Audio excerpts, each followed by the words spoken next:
All right, hello everyone, and peace of Christ to all of you. Today, our topic is kind of sensitive, and I hope that Muslims will share with us and they will give us their priceless knowledge about Allah. There's nobody knows Allah more than the Muslims, to the point they don't even know what the word Allah mean. Islam is a very, very amazing religion, to the point no one understand nothing in the Quran. The Quran yet claim that Allah He made it a clear book. And because He made it a clear book, the Muslims needed to make thousands and thousands of tafsir, which mean interpretation for the Quran. Yet they cannot explain the Quran. And at the end of the day, the Muslim they say Allah knows best. And to make it more horrible, even the Quran says that no one knows what the Quran means save Allah. I'm going to publish a book soon. It's called No One Knows What the Book of a Christian Prince means save a Christian Prince. And that will make my book a miraculous. It's not about being, confusing and stupid and say whatever. It's about a miraculous, because nobody understands it.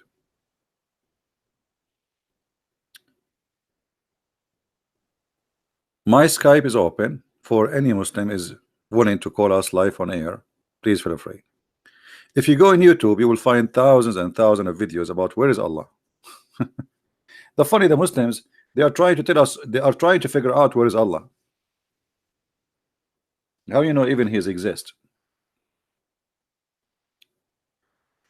And then if you go try to to examine what they say to us in their websites, which is I find it kind of hilarious.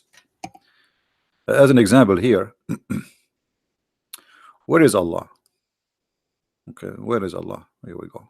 Where is Allah? Who is Allah? If you read how the Muslim they give us the definition of Allah, you will die laughing. Allah is the proper name applied to true God. That's who's Allah. So all what you know about your God, that His name is Allah. Okay, what Allah mean? They don't know.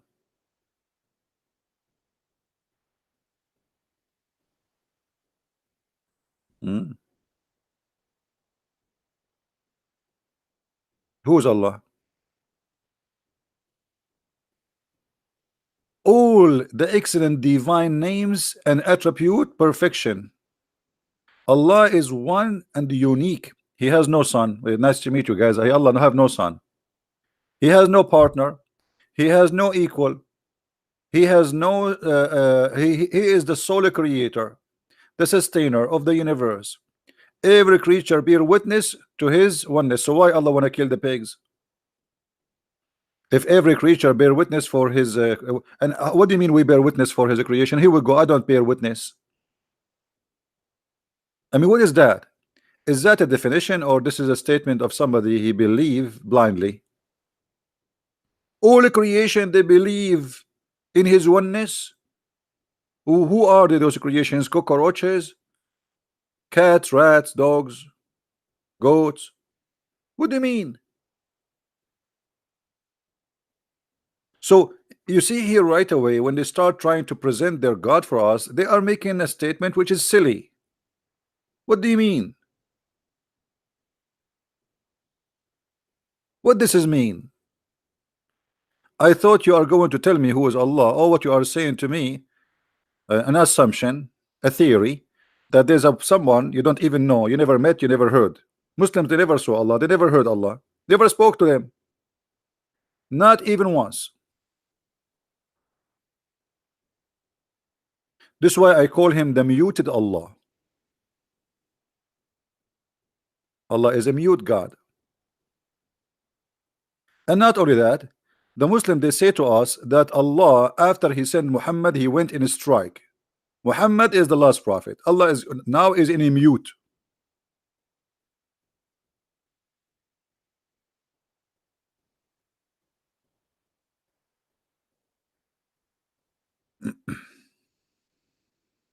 And then if we go down, you will see. Every creature bear witness to his oneness, divinity, and rububiyyah. Like, you know, supposedly the Muslims, they are making for us like an article, and their article is in English, and then they say rububiyyah. Like, supposedly, you know what rububiyyah mean. I mean, like rububiyyah. Okay, what rububiyyah? And then here, I info of Rabb. And the unique of his attribute names. What the unique about them? He get angry, I get angry. Allah, he cheat, I can cheat too. Allah, he lie, I can lie too. Allah is a deceiver, I can deceive too. Shaitan is a deceiver too. What is unique about the attribute of Allah? What is unique about his attribute? And then they quote for us a verse from the Old Testament, copying it and put it in the Quran, and they say there is none like unto him. But if this is the case, if this is the proof, who is he? Well, here we go. The God of the Christian, they say the same. And not only that, none like me too. Do you know, according to science, that there's none like me? Does that mean I'm God?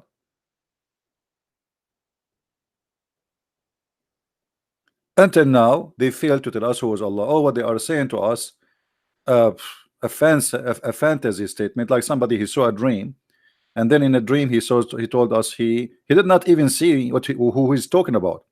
Like the Muslim did not even see the one they are talking about.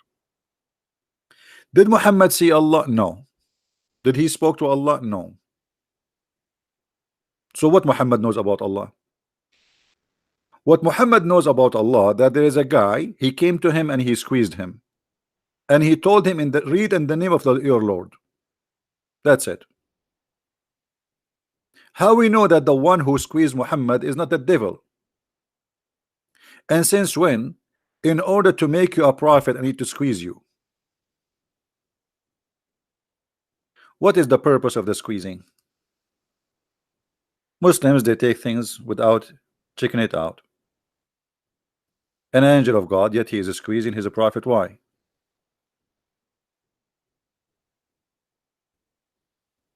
Don't you find that this is strange?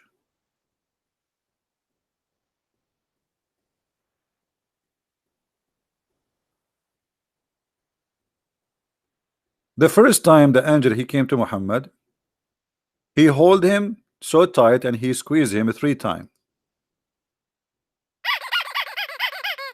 Okay, why?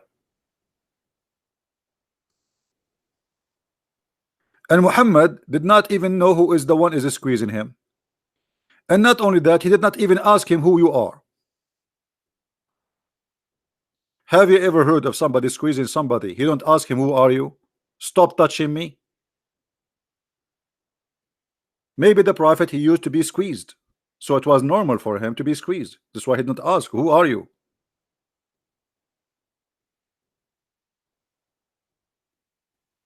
Maybe the angel, he thought Muhammad is a lemonade.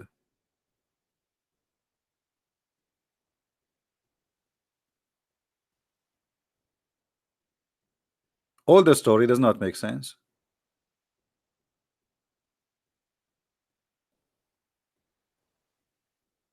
If there is any Muslim want to tell us what is that is about, please let me know.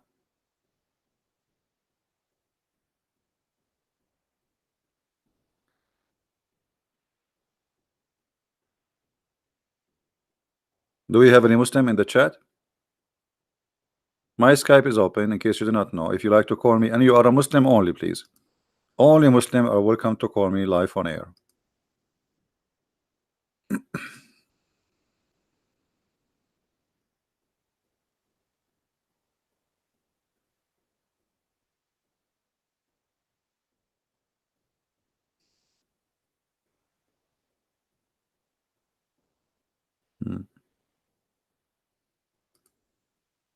Anyone?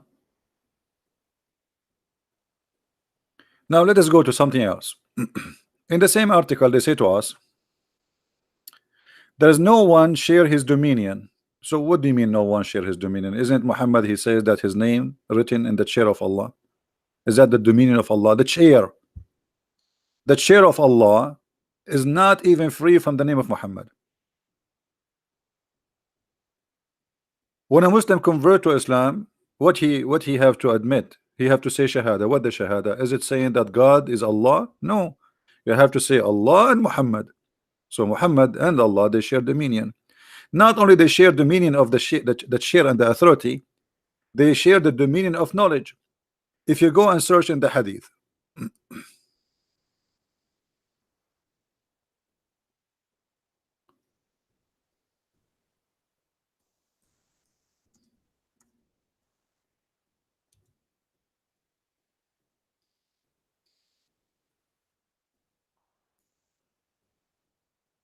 all the Hadith says that Allah and His messengers knows best.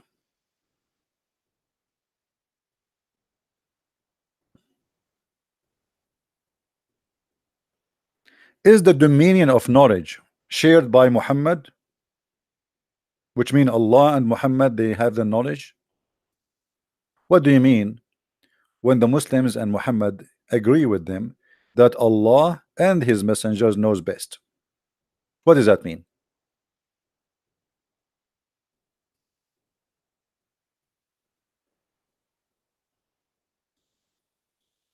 Hmm?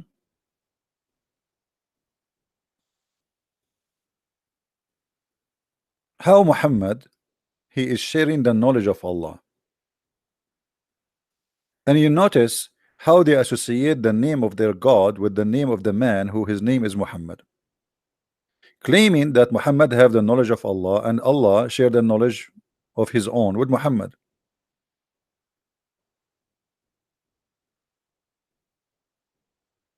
Hmm?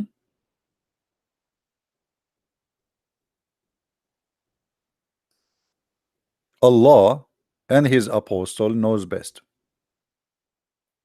You see, if I say that me and Elohim knows best, that means I am claiming that the God of the Christians and me knows best. I have the knowledge of God and no one else have it. God, he shared the domain of knowledge with me. It's not about God anymore. There is others who have the knowledge of Allah.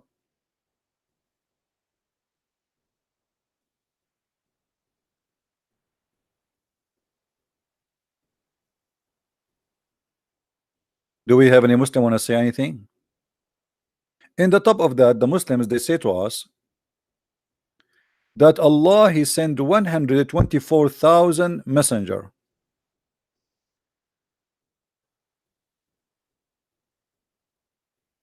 How many? Don't you think the number is small?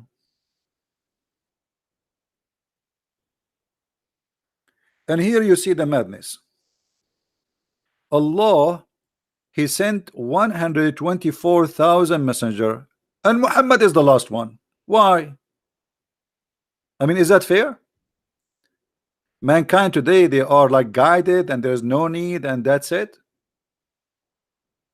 124,000, which means Allah, he was popping messengers and prophet like eggs, like a chicken laying eggs. It's like an ant. The queen ant, she lay a lot of eggs. Question: who can name for us the 124,000 prophet? Who is the prophet for India? By the way, according to the Quran,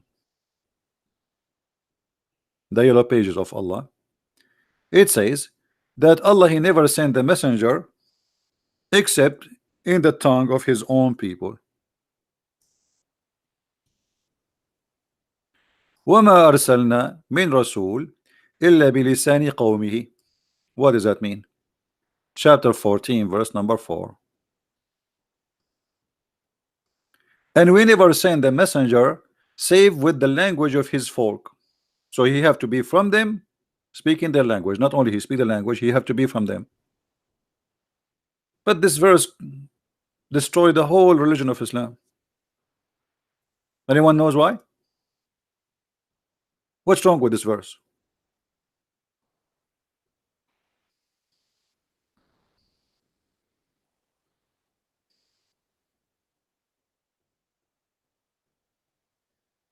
What do you think, guys? What's wrong with this verse?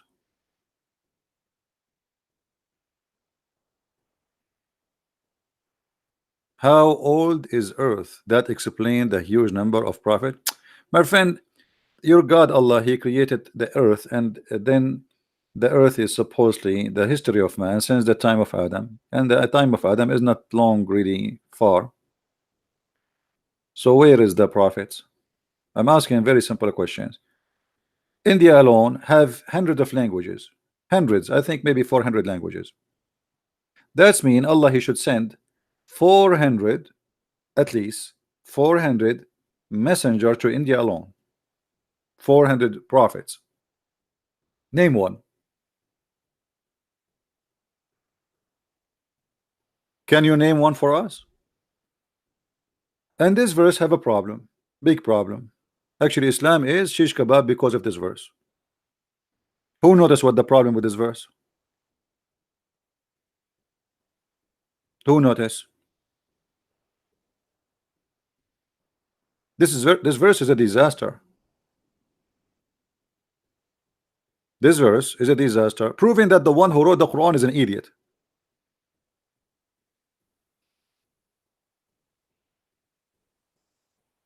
If Allah He sent messengers only from the people, He have to be from them, not a foreigner, and He have to speak the language for sure. In order for what? Logical. Allah is using logic for the first time. He's getting smarter. He says in order to make it clear for them. That's wonderful. How Muhammad is a messenger for the Bangladesh? How Muhammad became a messenger for Zakir Naik? Is he from India? Is he from Bangladesh? Is he from Pakistan? Is he from China? Is he from America? Is he from Europe? In order to send a messenger, he have to be from them, speak the language of his folk. He have to be from the folk, speak in the language of the folk in order to make it clear for them. That's mean Islam is a false cult, because the one who speak Arabic is a very small number, and actually not all of them are Arab. And the verse is so clear. He have to be from the folk, speak in the language of the folk. Somebody saying to me, I did not get it. Okay, Muhammad is an Arab, right? So what is the folk of Muhammad the Arab? Focus with me, please. When the Quran say his folk, who is my folk? If I am an Arab, who is my folk? Who is my folk? The Chinese, the Japanese, or the Arab? I am an Arab, so my folk are Arab. So I have to be from the folk, from this group, and I have to speak their language. So in order for Muhammad to be international messenger as they claim, Muhammad, he have to speak the language and he have to be from the group. Which means if Muhammad was sent to the Indian, and India have hundreds of ethnic groups, not one ethnic, and hundreds of languages and religions, Muhammad, he have to be 400 Muhammad. 400 Muhammad, each one of them is born between one of the folk of this nation.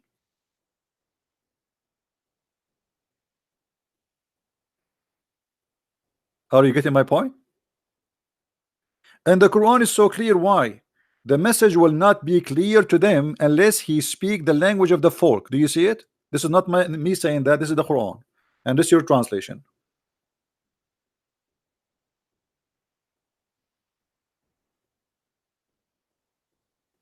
So Muhammad is a false prophet, because Muhammad is not from the folk and he don't speak their languages. So Quran getting Muhammad busted, showing the contradiction. And look, the Quran make it clear, we never sent. Do you see the word we never?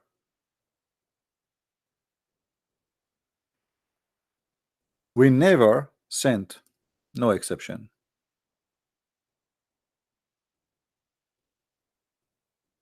We never sent a messenger save he speak the language of his folk.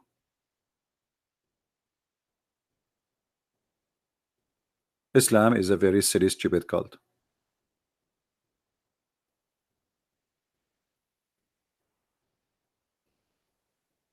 Blugly, we don't want to change the topic. Let's focus on this topic in front of us.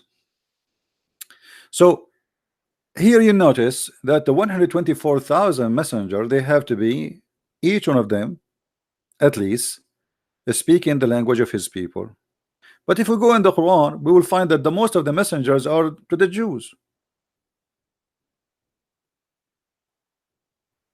Allah did not send. Did Allah send a Muslim messenger for the American Indian, who there are many tribes and many languages?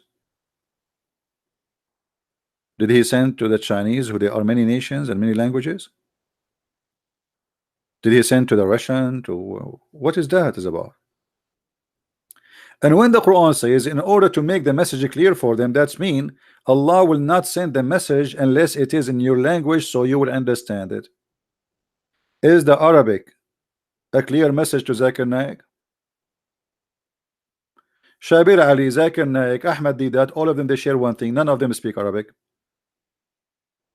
I made a video about Didat, the funny Didat, who is making himself a scholar, but yet he do not know how to read Arabic. You believe it?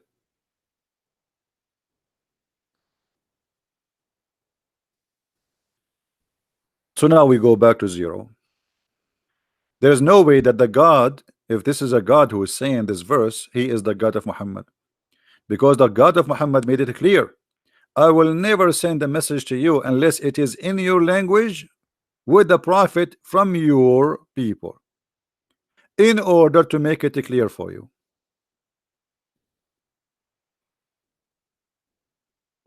That's mean Islam, all of it is a garbage. The whole idea. Here we go. I remember the Quran says, if the Quran is not from Allah, you will find in it a lot of contradiction. CP, you cannot even speak a classic Arabic. What do you mean I cannot speak classic Arabic? First of all, there's nothing called the classic Arabic. But if you mean the Qurayshi Arabic, I speak it fluently. What does that mean? وما أرسلنا من رسول إلا بلسان قومه ليبين لهم فيفصل الله. What, don't speak even classic Arabic? Arabic is not really a language by itself. Arabic is many languages. It's a collection of languages. But because of Islam, the official language became the language of Muhammad, which is Quraysh. But there's nothing is called really Arabic. Most of the Quran we see in front of us is nothing but other languages.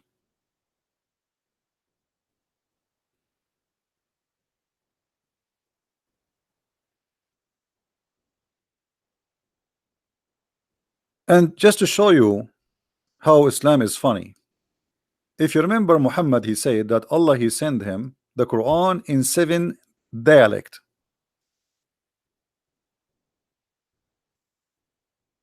Why seven dialect?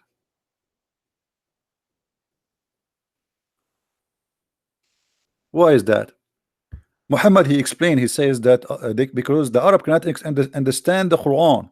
Imagine the Arab, who they are Arab, they cannot understand the Quran in one dialect. So if the Arab, they need 7 Quran, how somebody like Zakir Naik can understand the Quran? The Arab, they needed 7 Quran, 7, not 1. Muhammad, he claimed that Allah, he sent him 7 Quran. Read carefully with me. This is Muhammad is talking. Jibril, he came to Muhammad and he said to him, Allah has commanded you to recite to your people the Quran in 1 dialect. Okay, so Allah what? Said to him, read the Quran in 1 dialect. Look what Muhammad said. Muhammad don't like that. He said, I ask Allah. What's wrong with this page? Keep moving, dancing. Somebody playing music? I ask from Allah burden and forgiveness. My people are not capable of doing it. Okay, hold on. The people of Muhammad, 1 tribe, it's 1 tribe. The Quraysh is a small tiny village. It's a small tiny, actually we cannot even call it village. A small tiny village who speak 1 language, and they are 1 tribe, and they speak the same tongue, and they are not capable of doing it. Okay, so what the solution? He want more Quran in different dialect. Then he came for the second time. He who? Jibril, the one who squeezed people, you know. If you ever see somebody squeezing you, like this is you became a prophet. So Jibril came for the second time and he said to him, Allah has commanded you to recite the Quran to your people in two dialect. What? So now we have two Quran, but that will not work. Upon this, the Holy Prophet said, hey, hello.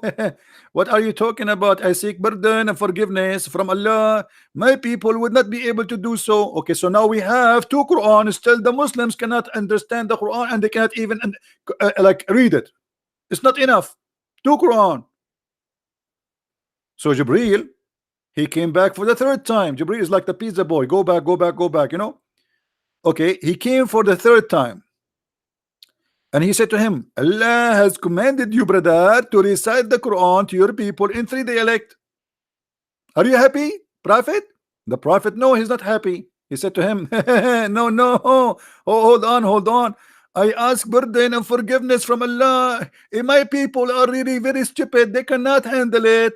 My people would not be able to do it. Then he came for him for the fourth time. Like, what is that, man? Is that a joke?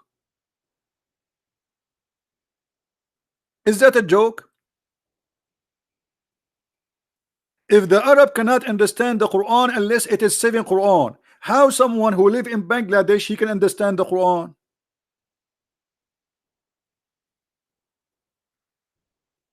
And where are the 7 Quran?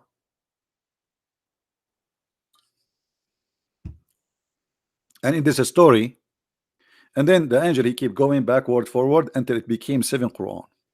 7. That's it. Perfect. Perfecto. Isn't it Allah all knowledgeable? Muhammad is correcting Allah order. Allah he says be one dialect. Don't Allah knows? Look like Muhammad is out to smart his God. Because his God he thought one Quran is enough. Muhammad didn't agree. 2 Quran is enough. Muhammad don't agree. 3, 4, 5, 6, Muhammad don't agree. At the 7, Muhammad he said, okay, now that's fine.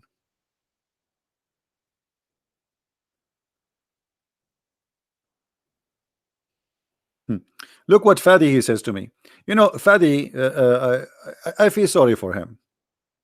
But look like Fadi is a very like he's a nice guy, but he don't want to use his brain. I think his brain is in vacation. Look, he said, well, if the Arab, they knew Muhammad is a liar. So how they believe in him? By the sword. By the sword. Don't you know that Muhammad he left Mecca and nobody believe in him? I know you're telling me Muhammad he joined as-Sa'alik, the outlaw, the criminals who they are kicked out from their tribes. Muhammad he became their leader. Otherwise,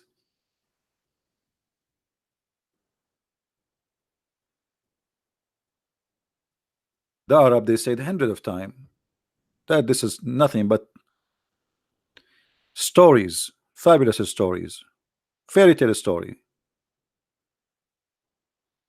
and you are acting as if you don't know.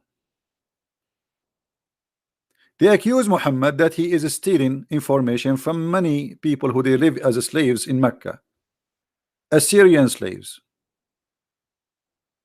Syrian slaves who speak Hebrew and speak Aramaic.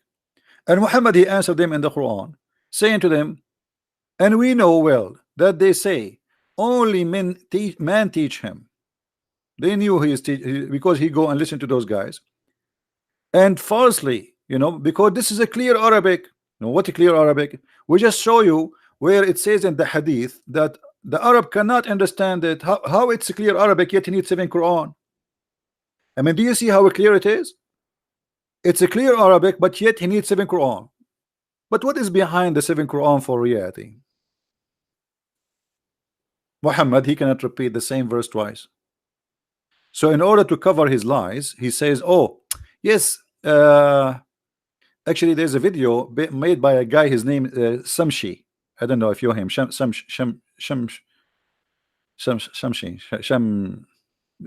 something, you know, that's like sound like a Chinese.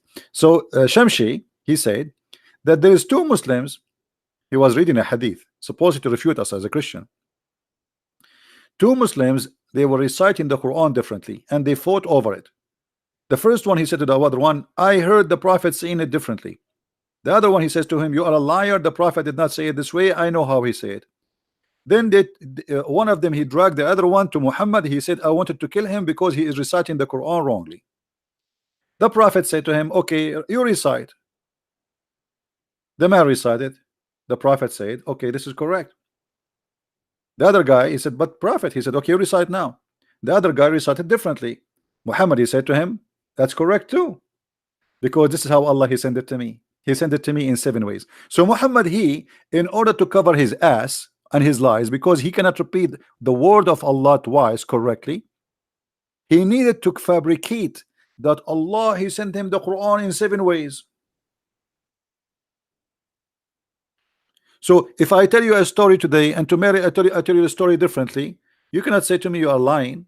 I will tell you that Allah told me the stories in 7 ways. You know what I mean? This is the whole idea behind this is seven. You know, did Allah send Musa's 7 Torah? Did Allah send the Injil to Isa in 7 Injil? What is that?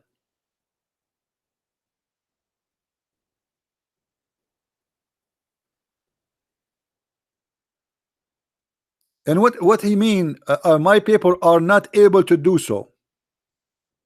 So how somebody who live in Pakistan now, he is reading translation is Yusuf Ali and it's enough for him? The Arab who speak Arabic, they are not able to do so.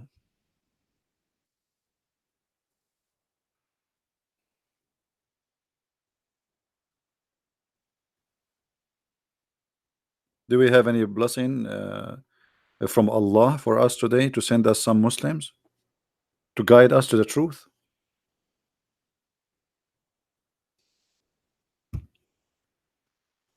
I want a Muslim to guide me so I can get the versions. I really need versions. Even if I go to the store, I buy virgin oil. I mean, I love virgins.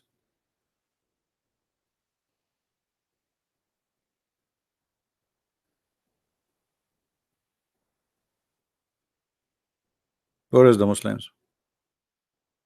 So all this religion, it does not mean any, it does not make any sense. It's silly. In the top of that, the Muslim, they made thousands of articles about scientific miracles in the Quran. Amazing discovery in the Quran, when the Quran is the most stupid book.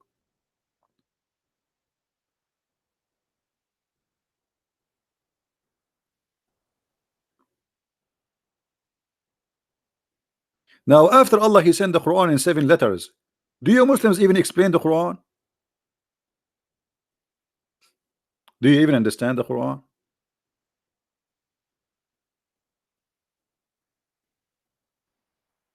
What do you mean reference? We are showing you the reference. Reference for what? The one in the screen? Anytime you see something in the screen, you can freeze it and you can type the exact word in the screen and you will find it in Google. Prophet Google is very helpful. Like even if I don't show you the reference, the numbers as an example here, it might be even better for you if you type like a sentence, full sentence as exactly as it is in Google, and you will find the reference.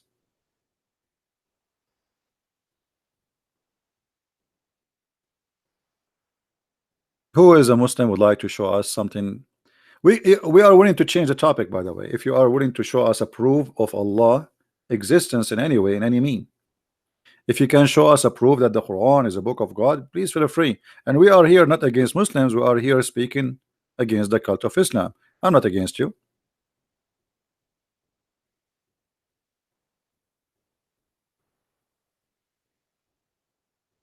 Yeah, we spoke about that, ABC, about the death of Muhammad. You can watch my previous video.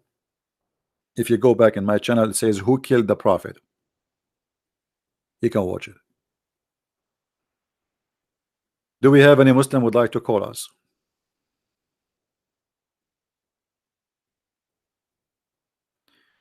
How are you doing, Fadi? Fadi, why you don't call me, my friend? Guys, what do you think if we give a Fadi a chance to call us and show us something powerful about Allah? Anything. anything to make Islam look better.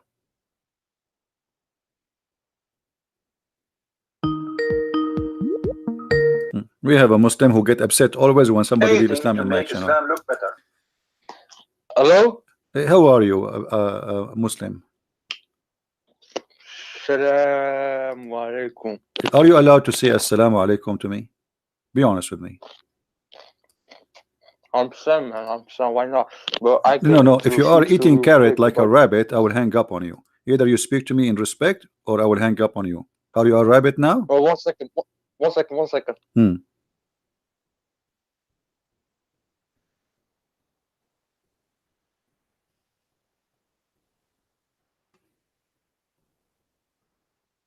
By the way, rabbits are Muslims too.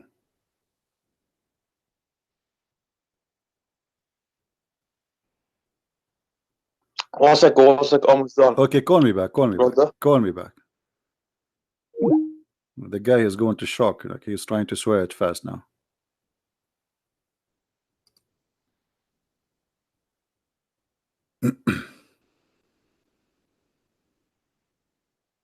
This guy, each time somebody leave Islam, he called me right away. He says, this guy is a liar. He's not Muslim. He cried badly. I feel sorry for him. And just wait, he himself will leave Islam sooner or later. If you are a Muslim and you have a knowledge in any way, and you think you can give us something solid, good about Islam, please feel free. We like to hear you. Matt, are you a Muslim? Matt Chow? If you are a Muslim, you can call me, no problem. You do not need to ask me. If you are a Muslim, call me.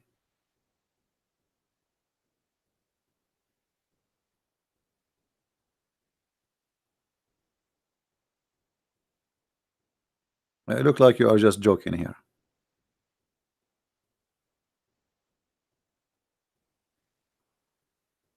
Do we have any Muslim would like to call us? So as you see, by the way, do you know that the Muslims in Saudi Arabia, they fast 1 day, they break the fast 1 day earlier? Look what happened in Saudi Arabia lately. This is the TV station of Al Arabiya, the official TV stations of the Kingdom of Saudi Arabia. They announced the day of the end of Ramadan a day before because they thought that Mercury is the Hilal, the crescent moon. Do you believe it?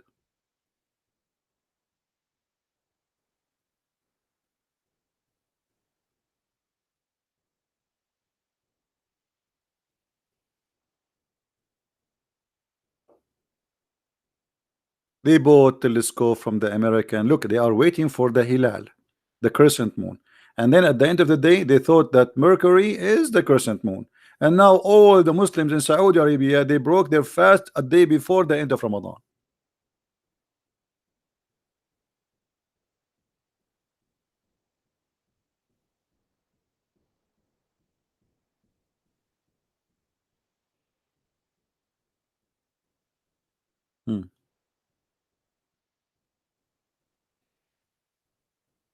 I mean, if you have telescope and you could not recognize the crescent moon from different all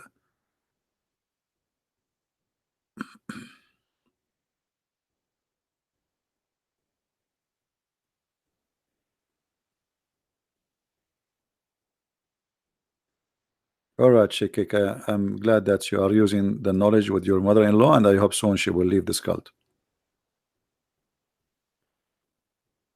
So what happened to this guy?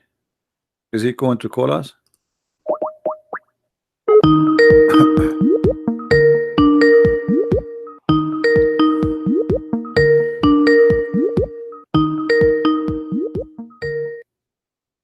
He is not answering now.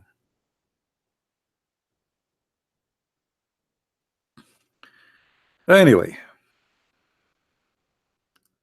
Islam is very easy to prove to be a stupid cult, and you do not need to be a genius to prove it. And here we go, we are here to challenge. You see, Those who claim they have knowledge in Islam, do they dare to have an open line like us and take calls? I will call you. Like this guy, his name Nu'man Khan. Nu'man Khan, he received text messages from girls, but not from me. Can I text you? Can I call you? What about Zakir Naik?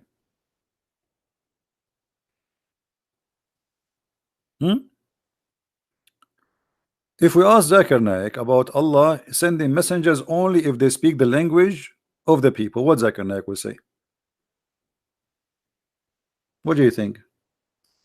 Muslims, what do you think? Zakir Naik, your hero, who do not know anything about Islam, what you will say?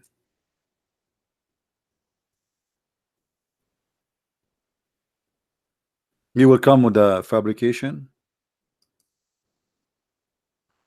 Let us call him.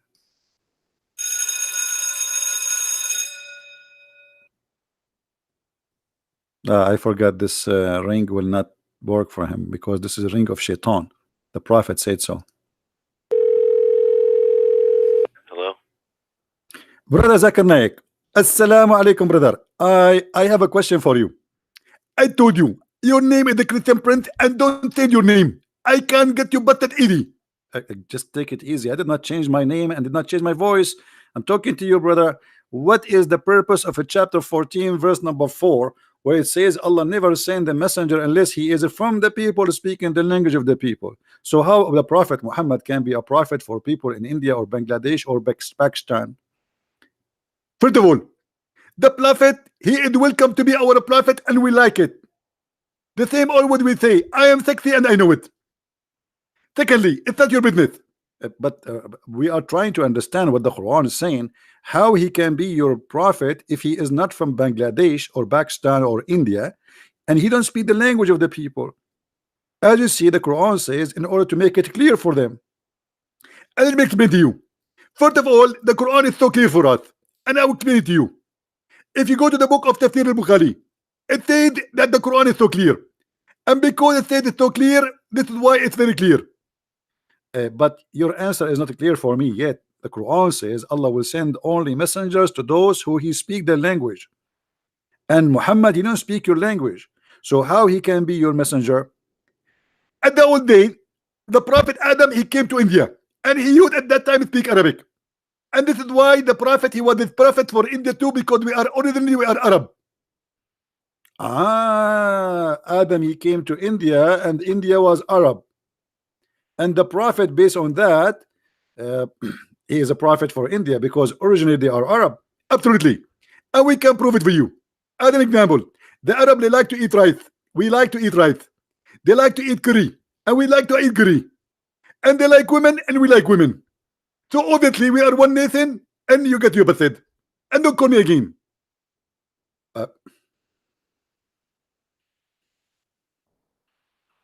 The proof that we are all Arab, that's they eat curry and we eat curry.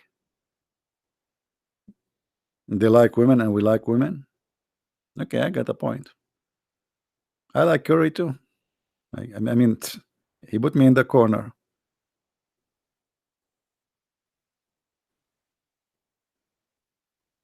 Any Muslim want to answer this?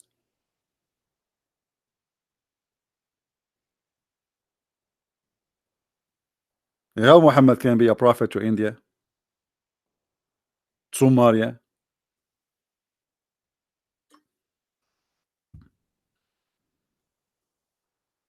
All the countries around the world. The Quran says Muhammad, he cannot be a prophet for them.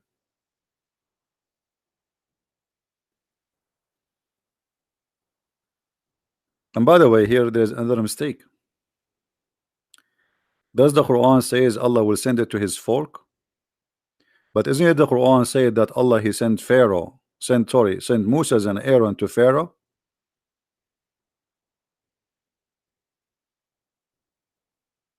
Is Moses an Egyptian? The Muslim, they say to us the only messenger who is a messenger for all mankind is the Prophet. What does that mean? Abraham, according to Muslims, he came to Mecca.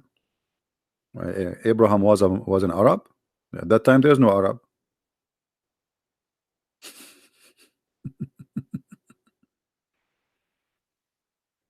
Who is a Muslim would like to call us? Does Hilal mean the crescent moon? Yes.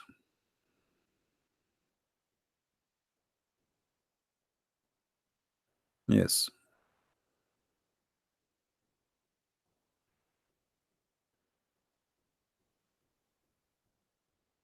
And Hilal actually is coming from the same as we explained before, where Hil al al is a word meaning God, the same as Baal.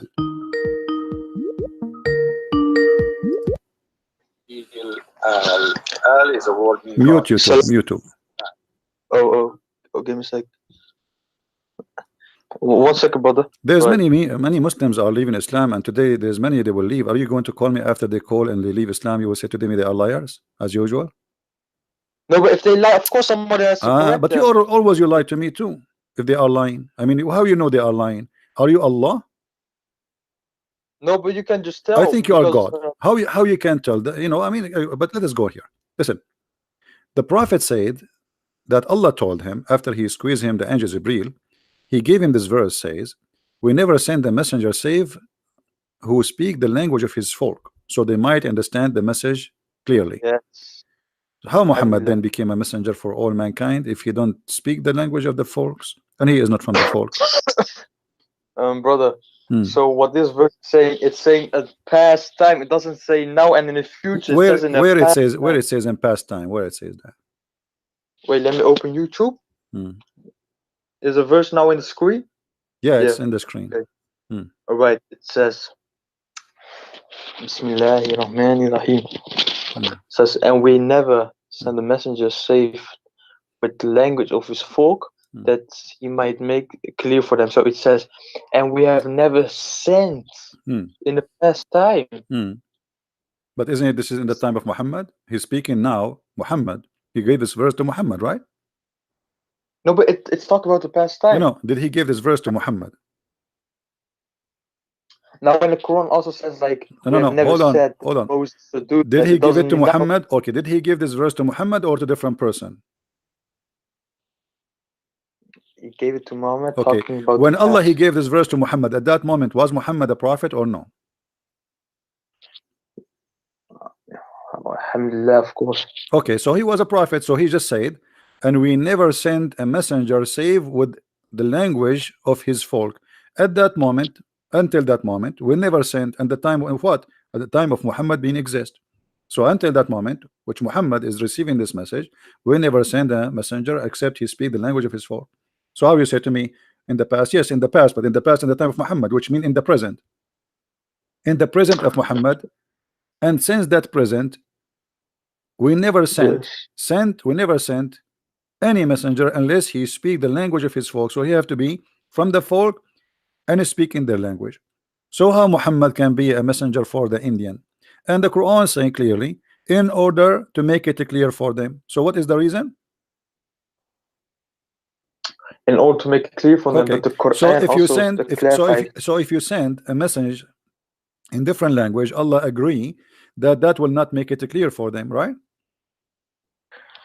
Yeah. Now, brother, it also says in the Quran, it says that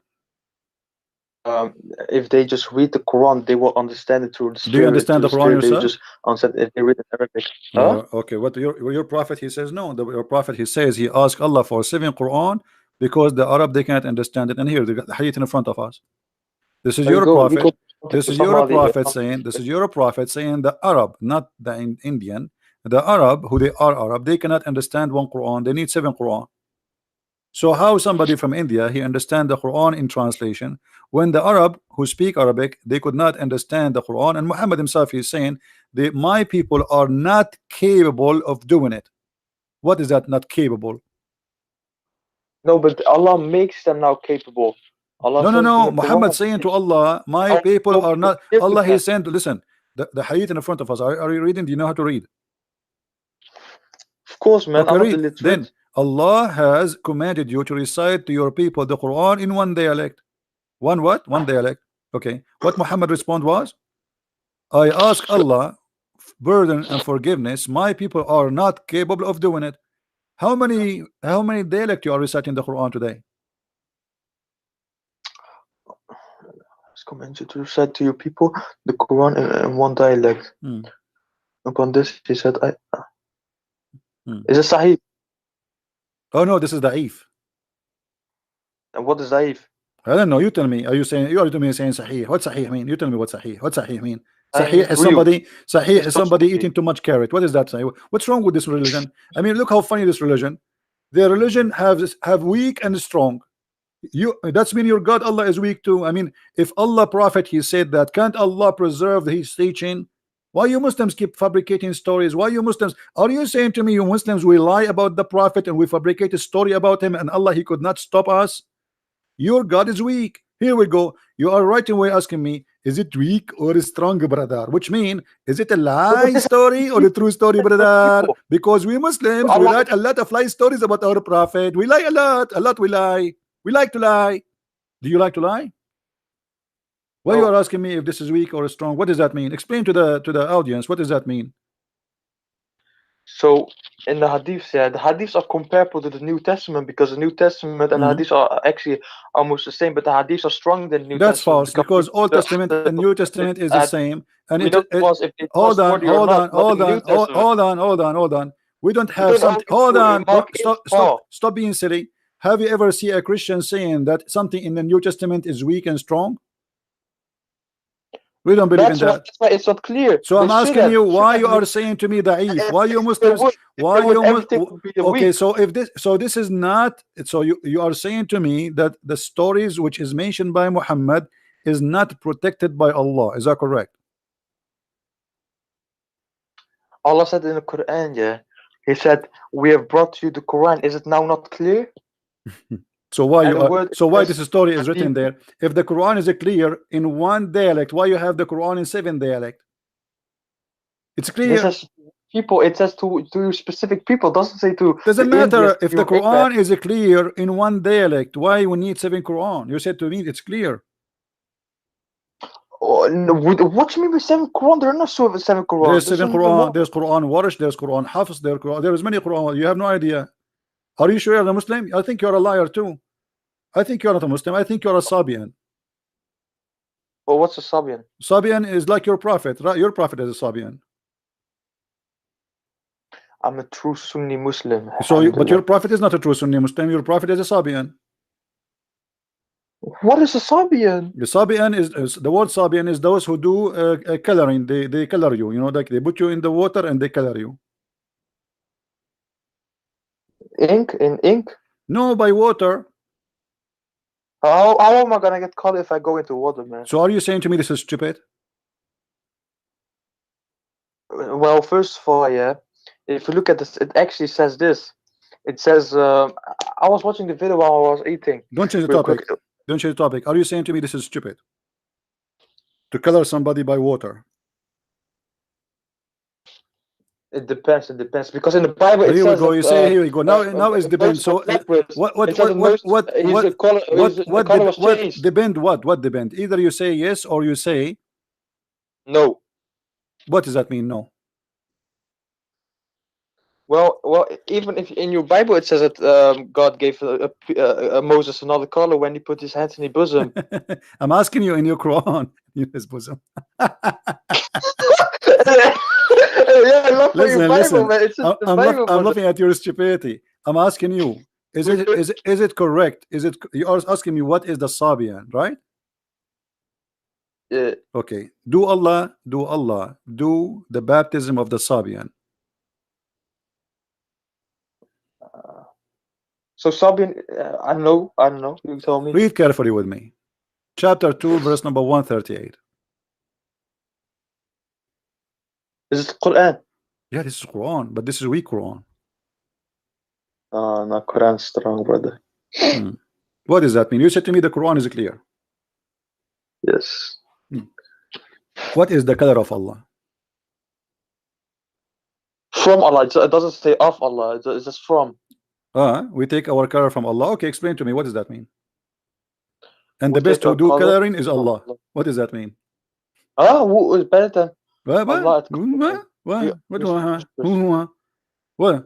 What is the coloring? Whoa. What is the coloring Allah he do? No, it just colors you. It give you color, right? What color? What is that color? Explain to me. Okay, no problem. I'm trying to understand. Allah he color you. He color. No, Allah don't color us. What do you mean? What you mean a color? Who You tell me. You said the Quran is so clear. Okay, explain to me. Allah how he color us. What does that mean? So it just means anything. Like Allah made the earth. Allah made the seas. This is not the question. It says Allah he gave you color. It says Allah he gave you color. Okay, the color is from Allah. What coloring is mean? Well, are you atheist now that you're gonna say the color came out of nowhere and not from God? What this have to do? You said to me the Quran is clear. Allah is coloring. What coloring what? And what color he is using? We take our color, so it means. So okay, before Allah he gave us our color. What our color was? Because when you say coloring, that's mean you used to have different color. Coloring obviously is not the original. Like you steal my bicycle and then you color it. So this is not the original because you used to have different color. Allah is coloring you now. So what is the color Allah he cover and what is the new color? Well, I don't see where you see that this is not the original color it's talking about. It says coloring. No, it doesn't say. It's not color. You okay, take a color okay. Allah he gave you a color. Before you have the color, what do you have?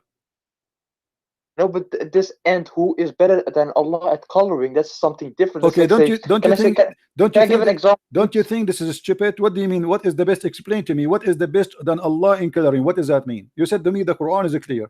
Allah is comparing himself to a printer. I have a printer who do coloring. Allah is better than the printer in coloring. In which way? How? Well, we say that Allah deserves every title that He's the best of. This is not the question. This is not the question. Don't change the topic. Deserve every title like what? A fool? What title? I'm asking you what Allah is saying here. He is the best of coloring. He's comparing himself to who?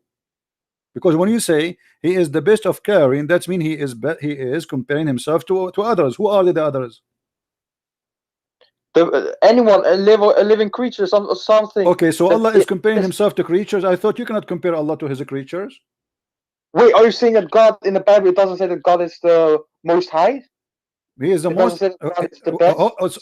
So when God Allah he says this is how the people they speak about their God. He is the most high, but a God is not the most high. He is what the word high is a phrase of a statement. It's not about how high he is. There's no high because simply the sky around us, what is up today is down tomorrow. The earth is going around itself. So stop being a fool. Don't mix things up. Allah is the best of caring. Best of caring to who? Compared to who? All right. Do you think God is the this is an action. This is an action. The action. Allah is comparing the action of caring to who? And what coloring they do? He just gives a color, man. Like what color? Okay, what is the color? Give me the color. What is it? Okay, what is the color you are talking about? His skin color, of course. Oh, so Allah he made us black. Allah he made us white. But he is saying he is better coloring than others. That means there's others who make you black and white and Asian too. There is others? I see what you mean, but that's not the case, brother. So let's say I got a table, right? So are you saying to me that Allah here is lying when he say he is better in coloring, but he is not really better because there's no other ones doing coloring except him? So it says at coloring in general. It doesn't say like color skin. Doesn't matter as long but coloring in general. That means there's other people who do coloring in general too. So Allah is the best in coloring. I got a good example, brother. If you let me say this example and then you say whatever, right? Please. All right, I beg you. Okay, please. Beg you. All right. So let's say Lionel, you know Messi, right? You guys in America, I know you guys know soccer, right? Football. No, I don't play football. But you know football? The only game I play is Allah. But I'm just being honest with you. I play volleyball every day with Allah. I mean, he is sometimes up, he is sometimes down. It depends. So let us make him up now. Explain to me how Allah is the best of caring. This is my football. Right. So let's say Messi, he plays football in Spain, right in the stadium. So you are saying to me that Allah he play better football than Messi? No, let me explain. So then Messi says he plays in the Barcelona stadium, and then he got the most goals. and then he says, "Who's better than me if playing football?" But he doesn't say he's playing football specific in the stadium in Barcelona, in general, in whatever stadium. So who is better than Allah? Allah is better than who? No, As but it long, doesn't say okay, specifically coloring your skin, okay, because it okay, would say that if it was saying you specific, just it says coloring. Coloring no is problem, general, but you brother. just showed us that Allah is stupid, because if a football guy he says I am the best, he is talking about obviously about football, correct? No, but let's say he makes 5 goals in Barcelona No stadium. problem, but and when he says, when a soccer guy he says I am the best, obviously he's not talking about himself being the best doctor. He is talking about him being himself the best player in that game, correct? Okay, but, as long he is the best player, and this is the example you gave me, that's mean Allah he is claiming there's other players, but he claimed to be the best player. That's his mean. That's mean he's not the only. That's mean that he's not the only God. Read with me this verse, chapter 23, verse no, chapter 23, verse number 14. If you answer this one, if you answer this one correctly, I will give you a big carrot. Chapter 23, verse number 14. It says Allah is the best of the creators. How many creators there is? well, I can create something now if I want. Really?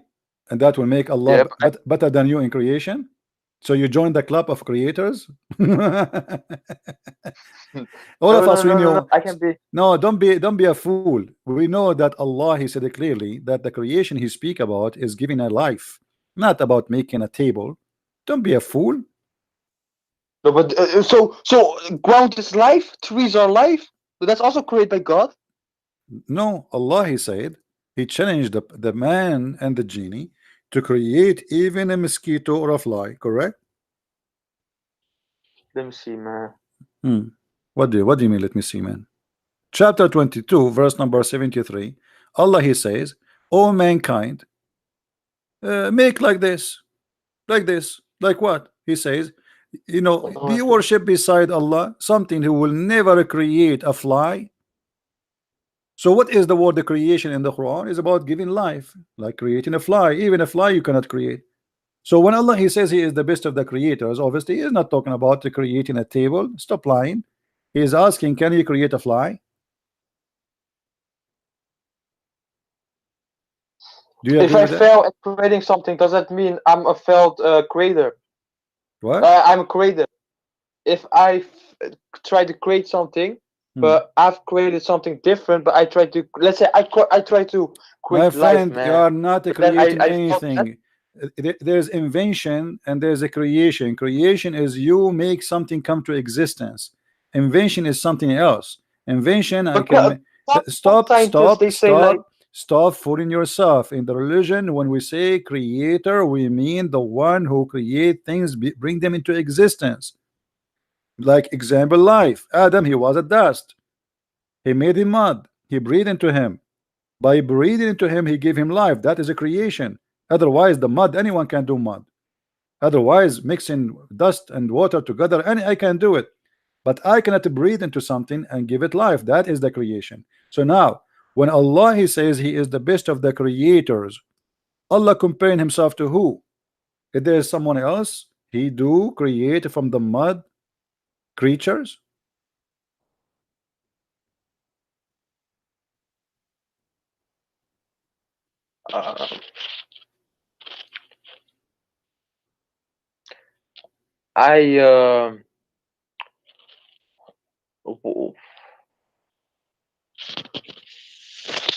Do you want to call a friend?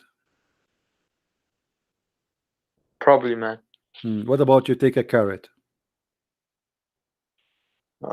No, I already ate the carrot, man. So like the carrot is not working. We need something else. What about camel urine? The Prophet he ordered Muslims. Are you drinking camel urine? I think your weakness because you don't. Tell me back to the Quran says drink camel urine. What about it? Oh my! Wait, brother, wait. My mic dropped. 1 second, brother. Your yeah, mic dropped? Say again? No, my mic dropped from Okay. my ear. So now what we would do with Allah is the best of the creators. Do you think he is lying? He is exaggerating. He is saying he is the best of the creators, but there's no other creators. He's a liar. Well, I think this is subjective, man. You know why? You keep doing it this way. I think it's subjective. You know why? because somebody might read this here means in general, but somebody else might read this that is like creation. Let me Well, ask it doesn't, since it doesn't specifically say. Okay. Um, Okay, hold on. For you know what? life. Hold on. You see how clear the Quran for you? Obviously, it's clear. And I mean, the Quran is so clear.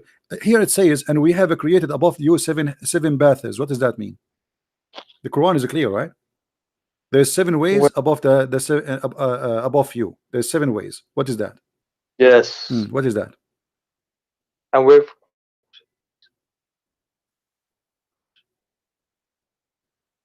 I know.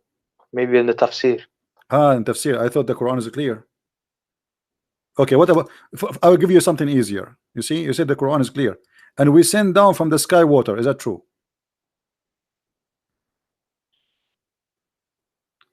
Brother, when you accept that the Quran is Don't change truth, topic. yeah, Is it you true? accept Is it true everything what that is in it. is it true that the water is coming from the sky?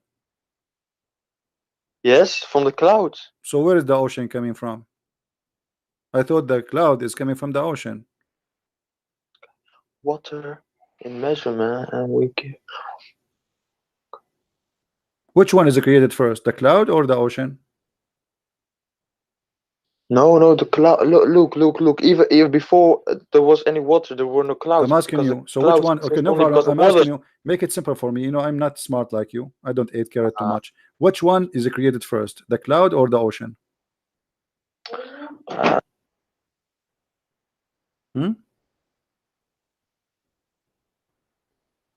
1 second, brother.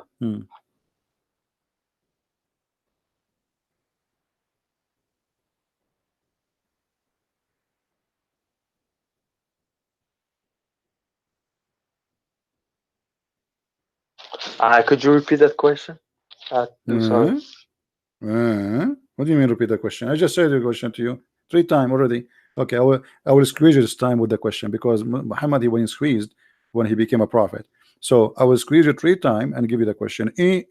Now the question is, which one Allah created first, the cloud or the ocean? Does it say somewhere? Well, it says here, and we send down from the sky water in a measure. Yes. Okay. Yes. Okay. So which one Allah he have created first? Water. From where it's coming? From skies, not clouds. It doesn't say clouds, the skies. From the sky. Okay, no problem, guys. From the sky. So it's not from the ocean, it's from the sky. But even the atheists, they believe that water came from a meteorite from the sky. From meteor? Yes. So there's a meteor was full of water. Okay, hold on. The atheists, they believe that there's a meteor full of water and dump in the earth, and he's like a balloon full of water and explode. That's amazing. Let us see what. And also, hold on. Yes. What do you say about this? You said to me that the sky is coming from the sky, right? Huh? You said to me it is coming from the sky, correct? So what this hadith is saying now here? That Allah, before he created anything, even before he created the earth and the heaven, his throne was upon the water. Huh?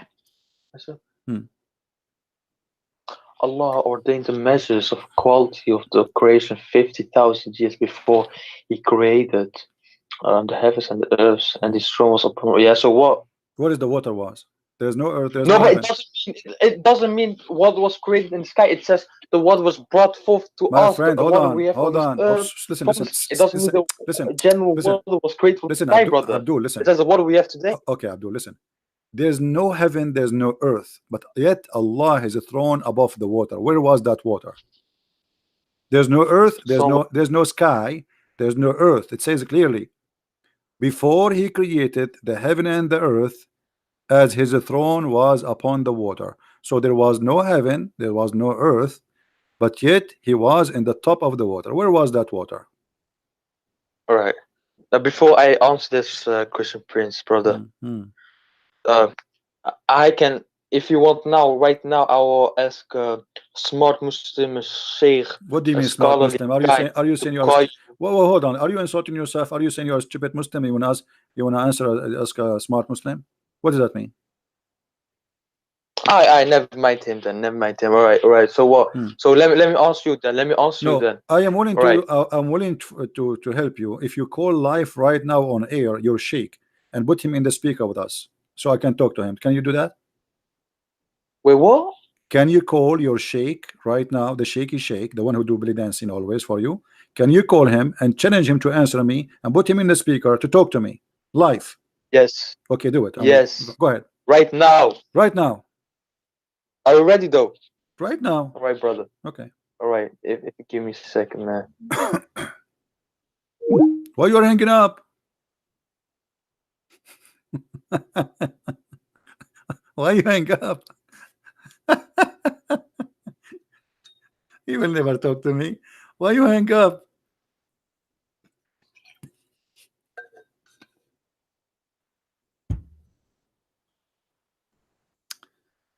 Okay.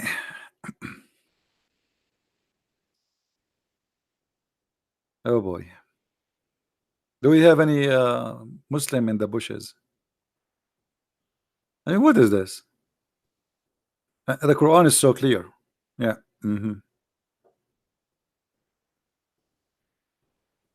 All right.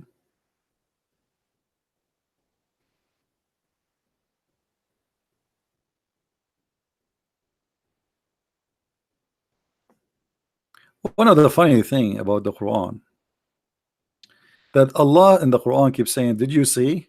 Did you see? See what? We saw nothing. Guys, did you see how the sky is blue? Okay, what does this have to do with you? Did you see how I created the sky? Okay, did you? No, we did not see when you created the sky. Okay, did you show us? I mean, you keep saying, did you see? Did you see? I mean, Allah is speaking to the blind people who is trying to make them believe, supposedly, and He's saying to them, did you see? I thought they're blind, and this is why you are trying to guide them. So what you say, did you see? They're blind, my friend. I did not see.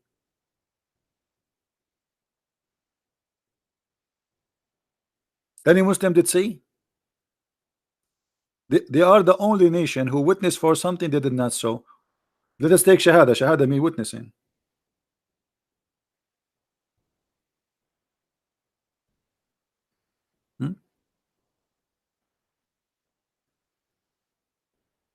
Look at this.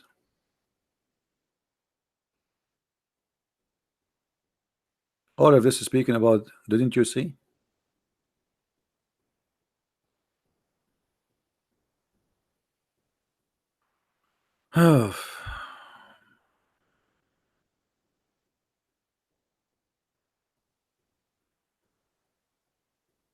Any Abdul?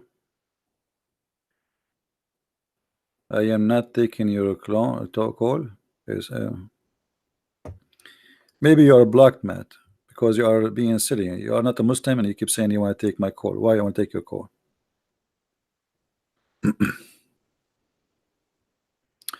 Any Muslim? Now this guy is trying to convince his sheikh to call me and to speak to me. He will never talk to me. He will risk his career. No way.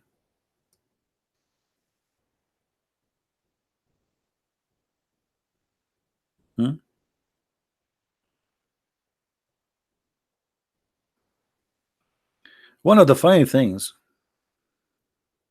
the Quran says that Allah, He have the knowledge of the unseen.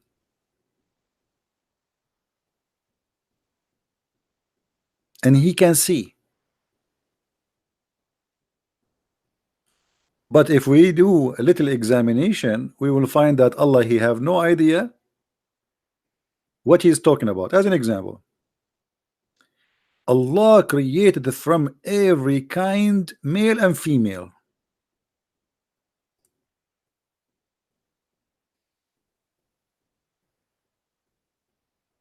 Allah is the Lord of the series, because He's a Sabian. That's what the Sabian believe. Ashara, this is why actually one of the names of Muhammad, they call him the father of Ashara, because he worship this planet. And this is an old religion, exists in Arabian Peninsula, and they used to worship it.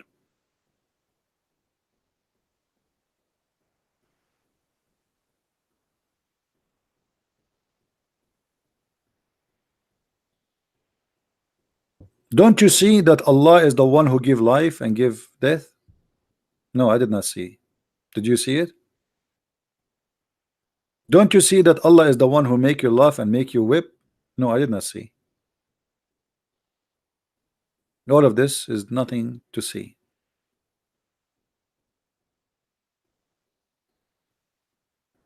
And here you find another stupid statement in the Quran, that Allah, he claimed that nobody should pay for the sin of somebody else. But in different locations, Muhammad, he make it clear that the Christians, they will pay, and the Christians and the Jews specifically, they will pay for the sin of the Muslims.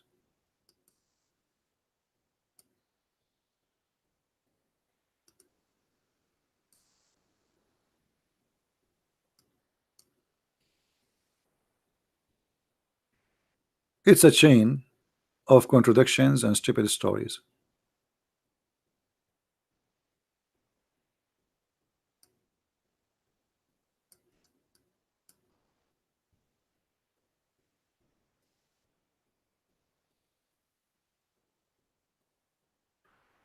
Let us see.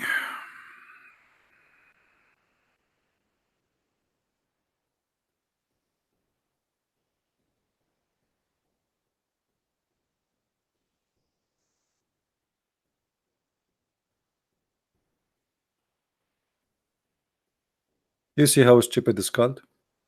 The Muslim, they say to you, is it fair that Jesus, you Christians, you say that Jesus, he paid for your sin? And they quote for you the Quran saying that Allah, he says that nobody should pay for the sin of somebody else. Let's just change the translation, because this donkey is very weird translation.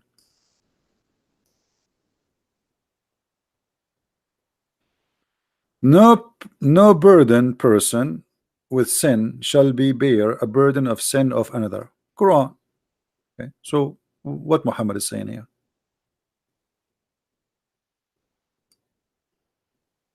One of the clear signs of cult leaders, they are not consistent with their own teaching. Either nobody will pay for the burden of somebody else, or people will pay for the burden of somebody else.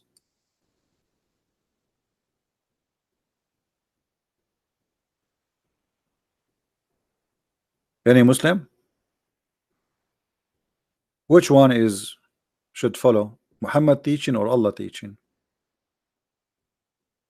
There would come people amongst the Muslims on the day of resurrection with as heavy sins as mountain. Look how big the sin is, and Allah would forgive them, and he would place in their stead the Jews and the Christians. But Muslim, they say nobody should pay for the sin of somebody else. So why we are paying for sin of Muslims, which like mountains? I thought we will be punished for our sin. Muhammad, he says no. This is a hadith. Hadith mean Muhammad teaching, Muhammad statement. This is what the Muslims call it, hadith. I call it pupu. And this is the reference if you want it. You see, the funny thing about Muhammad, he cannot keep his mouth shut, and the more he talked, the more he get himself busted.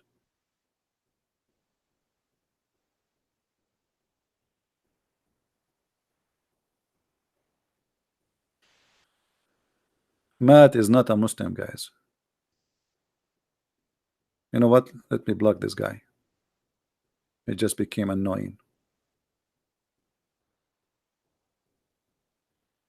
Do we have any Muslim would like to call us? Every statement of a Muslim trying to protect his religion does not match, the same as his prophet does not match his own teaching.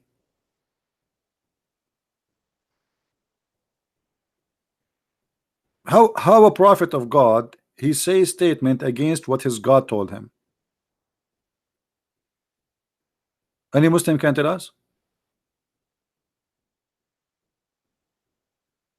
How he is a prophet is speaking for this God, but his God says something and he said the opposite.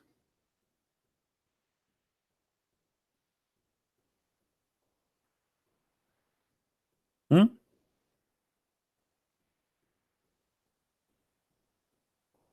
And what happened to this guy? He want to call his sheikh. I think he is diving in the deep ocean trying to find him.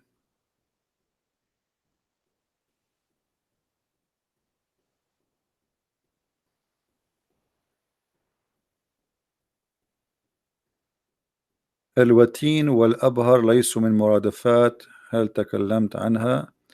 My friend,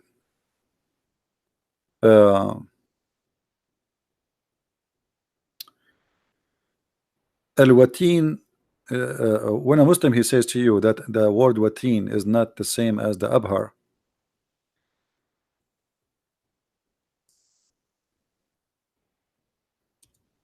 it's just to defend and trying to protect their prophet.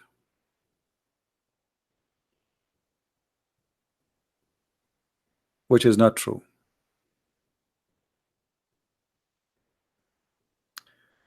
This is the dictionary, لسان العرب. نيات القلب, الوتين, نيات القلب. It appears in Surah Al-Haqqa, verse number 46. What do you want more? الوتين, الشريان الرئيسي. All right. Now we go to Abhar. Always Muslims, when they try to defend, they try desperately to defend, but it doesn't work.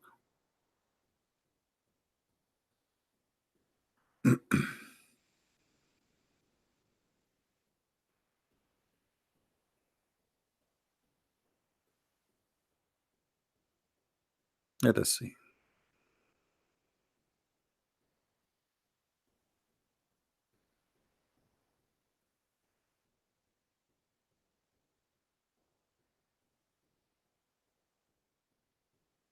And if you have a Muslim would like to call us, he can, you know. Here we go. This is the dictionary. Al-Abhar fi ilm al-tashrih. The most or the biggest vein in the body goes from between, or the most important, between the right side and the left side of the heart. Do you see it? So both of them is the same. And this is the Arabic dictionary.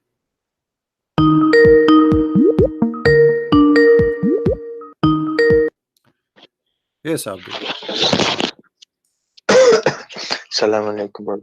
Hello. Hello. Did you call your sheikh? Yes, but he cannot, it took him long to respond, and but then he cannot talk he to said, me. He cannot talk to me. He's busy.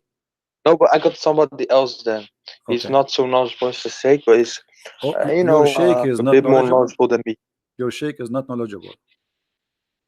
No. I mean the one I'm gonna send you right now, not the sheikh. The sheikh can't talk right now. Okay. He told me he can't talk right now. Okay. Who's Give going me to a talk second, to me? man. Hello. Yes. Wait. So I'm gonna throw somebody else at you.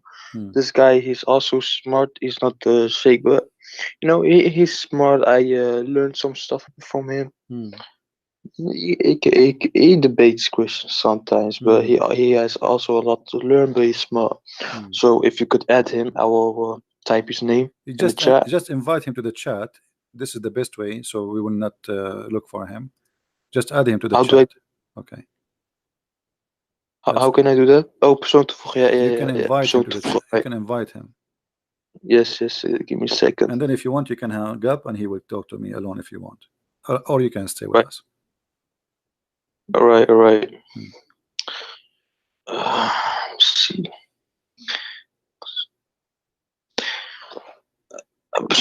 Let me see if I can. You can click at the plus sign, and then that will make him invited to the conversation. Yeah, but he got not the Skype, so I gotta add that Skype now. Right.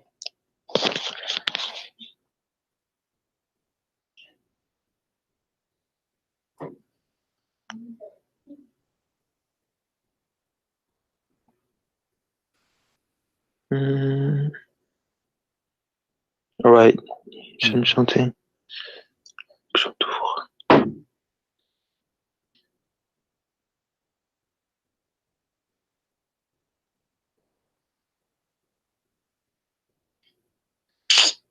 That was this. It says, Brother, before you invite him, you have to say inshallah. If you don't say inshallah, he will never come. Because Allah will not allow it. Inshallah.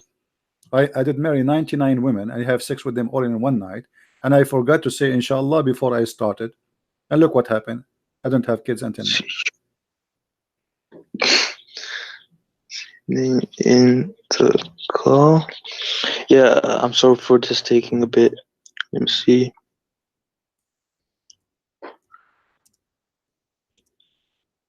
Oh my God. Don't say oh my God. Say oh my Allah. Come on.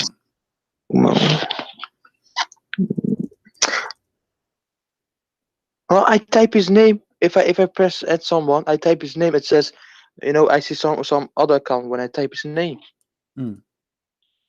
Why is this? What? Give me his name. I will invite him. Give me his name. I send the name on the chat. Okay. I add him and then I see him talking to me. And whenever I press on add someone, I don't see his name then. It's weird, man. It's really weird. Weird. I told you, because you're not saying inshallah. You have to say inshallah. I said inshallah. I said that. Allah control the internet, my friend. Yeah. That's not the case. Yeah. Actually, this guy, he called me before. I have his name here. Isn't it his Muhammad Qasim? And he have I don't know. I know him for a week or something. He have an image that says indeed my prayer or something, right? Ah, yeah. Okay, that's him. Okay. I think so. Hang up. I will call him. All right.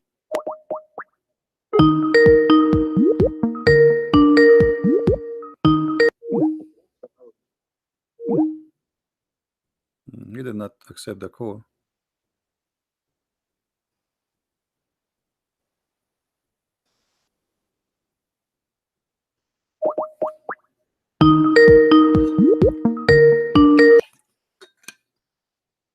Hello. Yes, Mr. Muhammad, how are you? Yeah, I'm good. Close your camera, please, if you don't mind. Thank you.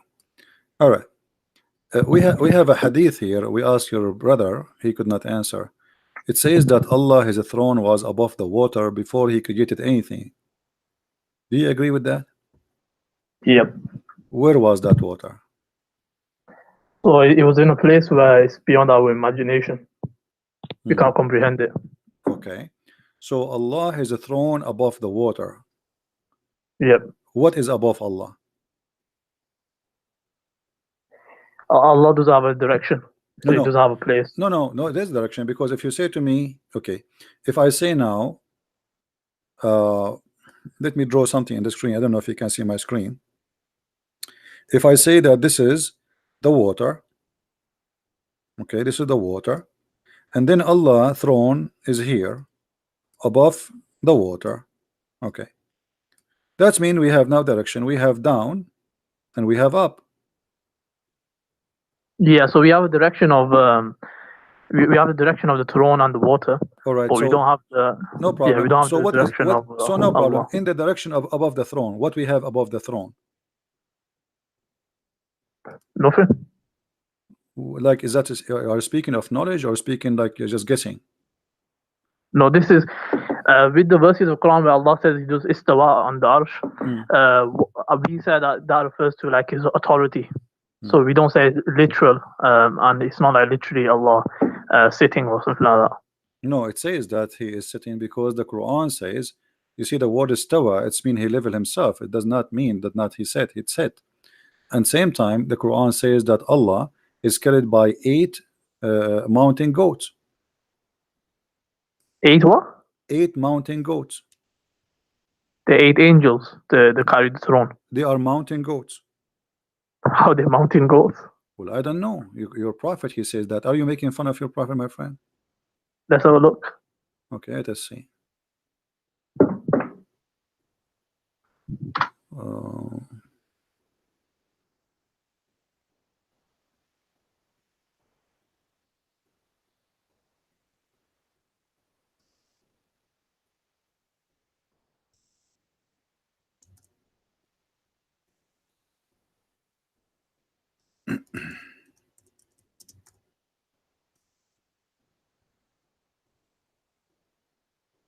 All right, read with me carefully, please.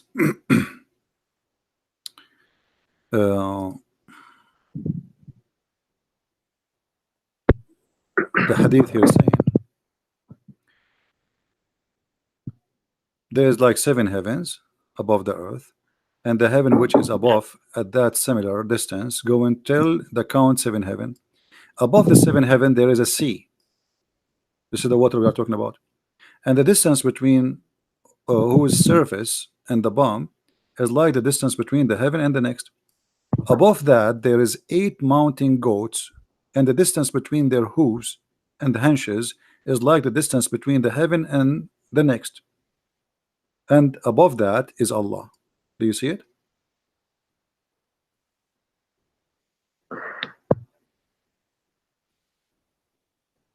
So Allah is carried by 8 mountain goats.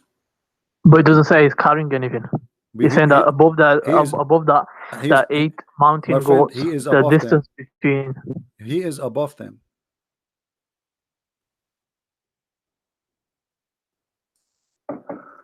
Right, so he's beyond that. So he is above them. So it's all about the interpretation of the above. No problem. Let us make it clear. Are they carrying him? Those 8 goats? No. They are not. No. Okay, let us go to the Quran. You can't carry. Okay. How can you carry God? No problem. You're telling me. Here we go. The Quran says, my friend, the Quran says they carry him. You said no. The Quran don't agree with you. Chapter 69, verse number 17. It says, and they carry him. Let's look at the verse. And those angels are goats, according to your prophet. والملك على أرجائها ويحمل عرش ربك فوقهم يومئذ ثمانية. So at the edges there is 8, and there's angels, and they are carried by 8. The 8, according to your prophet, they are 8 goats. So they are carrying it. No, so they're carrying the throne of Allah. They're not carrying but Allah is above the throne, right? No, but he's not physically above. Is Allah in the side of the throne? No, I said he's not physically above. This is related to Allah physically his authority. Refers to his authority. So the throne of Allah is empty? Yeah, it's empty. It is empty. Yep. I don't know what's going to be on top of it. Where the Quran says وَعَلَى الْعَرْشِ اسْتَوَى, and on the throne he lived himself. Yeah, that's what you said. He refers to his authority. It doesn't refer to literally. No. Who said that? Who is the one who says to you authority? Yeah, this is a principle. Okay, hold on. But Allah was creating the earth and the heaven before he left up to the throne. So if the throne is the authority, that's mean Allah, he left the authority there, and he have no authority to create anything. But the Quran says that Allah, he created the earth, and then he created the heaven, and then he went and he leveled himself upon the throne, correct? So what does have to do with the authority? He have the authority wherever he go. Are you saying to me that the throne of Allah is a metaphorical statement, is not a physical throne? No, it's a physical throne. Okay, so it's a physical throne, so it's not an authority. That physical throne doesn't mean that Allah is doing sitting on it. It refers to that Allah established his dominance, like in the sense he established his authority. In that sense, so he mentioned like Allah, just how a king has, how a king has and a queen has like a throne. It establishes authority, like who's in charge and whatnot. Okay, so do Allah need a throne to have authority, or he have authority anyway? He has it anyway, but it doesn't matter if he wants to establish a throne. Is the throne of Allah created by Allah, or it exists before his creation? He was never created. So where Allah he got the throne from? He created it. Okay, so do Allah have authority before he created the throne, or he don't have authority? He has, but this is you can call it like a symbol of authority. But you said this is a throne which is physical. Yeah, it's physical. So why Allah he will need a physical throne if he will not sit in the throne? It's just to show show who? Just to the angels, or you can call it people as well. So why the angels are carrying the throne if there is nobody in the throne? To show the authority, like the throne is so massive. If size of it so massive, and it makes people. What do you mean show the authority? What do you mean show the authority? He is the one who created them. What more they want? I mean, he is God, and he is God with a throne or without a throne. Show what authority? This is funny. Are you saying to me that God will not be respected unless he have a throne? He will still be respected, but I'm saying Okay. this is So what the something throne God for? intended to do it, so that's his choice. We don't dwell in why. I mean, how Okay. would you know why Okay, let us until you ask let him? us go back to zero. Hold on. When we spoke about Allah is above the water, and we noticed that Allah is above 8 mountain goats. Why there are 8 mountain goats? Obviously, they're not literal mountain goats, because No, they are. just from It because says it's- who is hooves? Do you know what hooves mean? yeah, but it starts off with telling you the size of places. It probably refers No to some problem. sort They of are size. huge. They are huge, but they are goats, and they have hooves and they have hunches. Does it say that or no? Yeah, so Okay. maybe it's referring to something. What is the use of those 8 goats? Allah knows best. Allah knows best. Okay. I ask you, who is above Allah? There's no. Allah does have a certain place. He does have a direction. No, we have direction now, because as long as he is above those, it means there's direction. The second you say above, it means there's down and there's above. Yeah, but if it is metaphorical, then it It's doesn't not refer to anything. metaphorical, my friend. Why you keep saying metaphorical? Since when? I ask you if the throne is a physical, you said yes. So how is metaphorical? It's not metaphorical. So now, as long the throne is a physical and Allah is above the throne, that's mean it is not metaphorical. You said to me the throne mean authority, no problem, but it's physical still. So the throne mean authority, but it's a physical throne. Is Allah himself is a physical? No. Allah isn't a physical. The word physical won't be used with Allah, because he's beyond our comprehension. So when the prophet he says that Allah he will put his foot, is the foot of Allah is fiction or it is real? So, okay, let's establish a principle. So we have a principle in Deen, wherever there's verses talking about movement or Allah's hands or shins, all of them will be the meaning of it is not known to us. It could refer to a metaphor. It could refer to something like that. So I never saw, my friend, I never saw a Muslim scholar he said this is referred to metaphor. Where do you get this from? This is actually are you a Muslim Sunni? Are you a Muslim Sunni or Shia? Sunni. So why you are saying metaphor? There's no Sunni believe in metaphor about the part of Allah. Allah have hands, Allah have foot, Allah have I can play for you Zakir Naik, I can play all for you the one you like. All of them they're Salafis. Yes. So yeah, that's one valid interpretation. Forget about Sunni. What Salafi? No, not Salafi. This is your prophet. Is your prophet.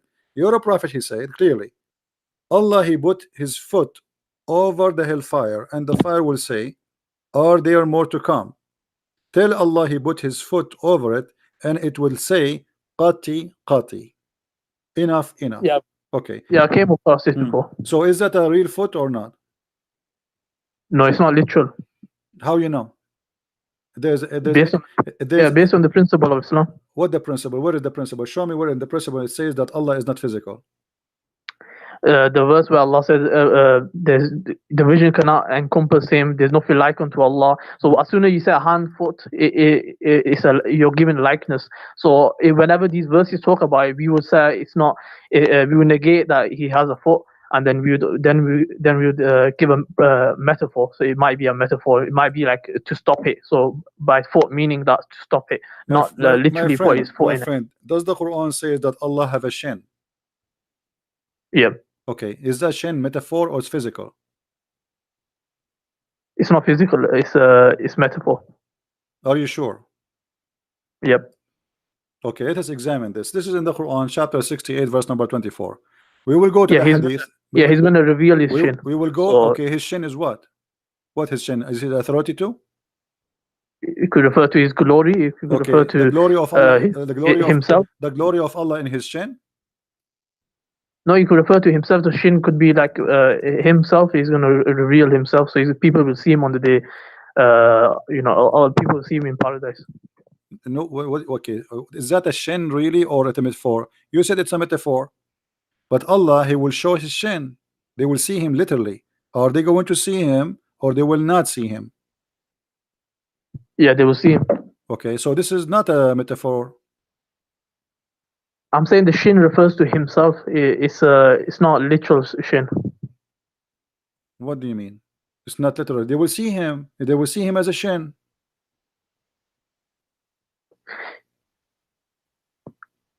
So like, I've just explained to you, we have a principle. By that, we My friend, you are interpret these words. confusing yourself.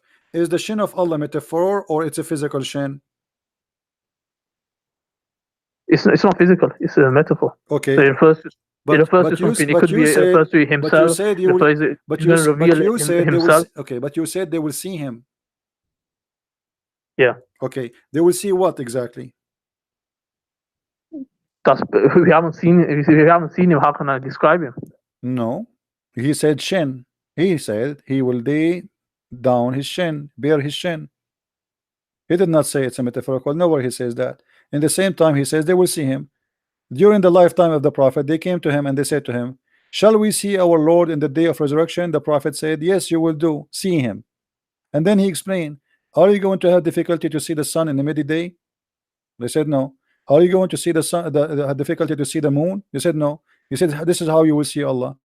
And then Allah, he will come to you in a shape. Is that correct? So the narration says something like that. I'm asking you, do Allah have a shape? Nope. So this is beyond this narration is beyond our comprehension. How will it happen? A house and whatnot. So I thought in my understanding that Allah has a shape. So anyone who believes that Allah has a shape is wrong. Yeah. Okay. They're wrong. They can't believe that. All right, guys. Did you hear it? He said anyone believe that Allah has a shape is wrong, and obviously have a false teaching. That's Muhammad, because Muhammad is the one who says Allah will come to them in a shape other than the one they saw first time. Read it with me.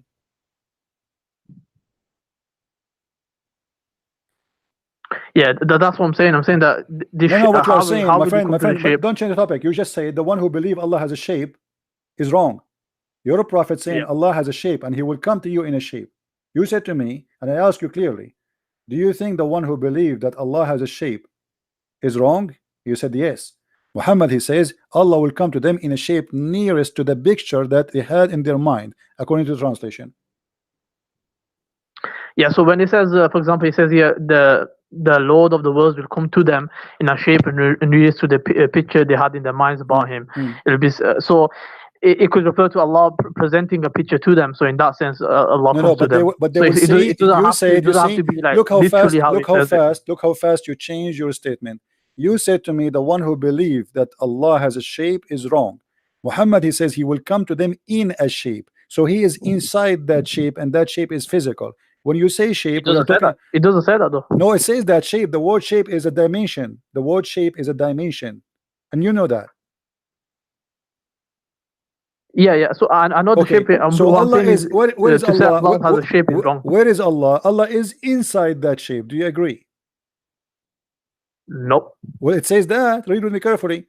Allah will come to them in a shape. In a shape. So he is in that shape. It's in front of you. What do you mean now? It could also refer to Allah will bring a shape. You keep saying to me it could be, it could be. Well, there's no it could be, because in front of us it says no. It says you will see him by your eyes, and he will come to you, which means he's coming, moving physically, and then he is coming in a shape. So what is could be? What is the possible could be? It all depends what the narrator intended when he narrated the hadith. So when he was he what do you mean that, narrated the hadith? This is your prophet talking. Let me ask you, how many shape Allah have? He does have a shape. I just told you. He have no what? He does. Allah does have a shape. It says here, the prophet says Allah has a shape. I just explained to you. He refers to like you did not explain to me. No, he said your prophet says Allah will come to you in a shape. You are saying to me he don't have a shape, but the prophet says he have a shape. And not only that, Allah have two shapes. Let us prove it to you. You're a prophet said Allah will come to them in a shape other than the one they know, and will say, I am your Lord. They will say, we seek refuge with Allah from you. Do you agree with your prophet? Yeah, I just explained to you. So he's not like Allah doesn't have a shape. Okay, so what he's going to present something to them. So it might be an image or shape, or it could be like a shape. It could be he's going to present something to them that they're going to think that he's. My friend, the word is so clear. Let us stop playing games. It says Allah will come to them in a shape. So that shape is Allah. He did not say he will send them a shape. He says Allah will come to them in a shape other than they know. So he is coming. Who? Allah. In which case? In how? In a shape which they know, and will say, he will say, I am your Lord. So that shape will say, I am your Lord, I'm Allah. So why you keep saying it's not a shape?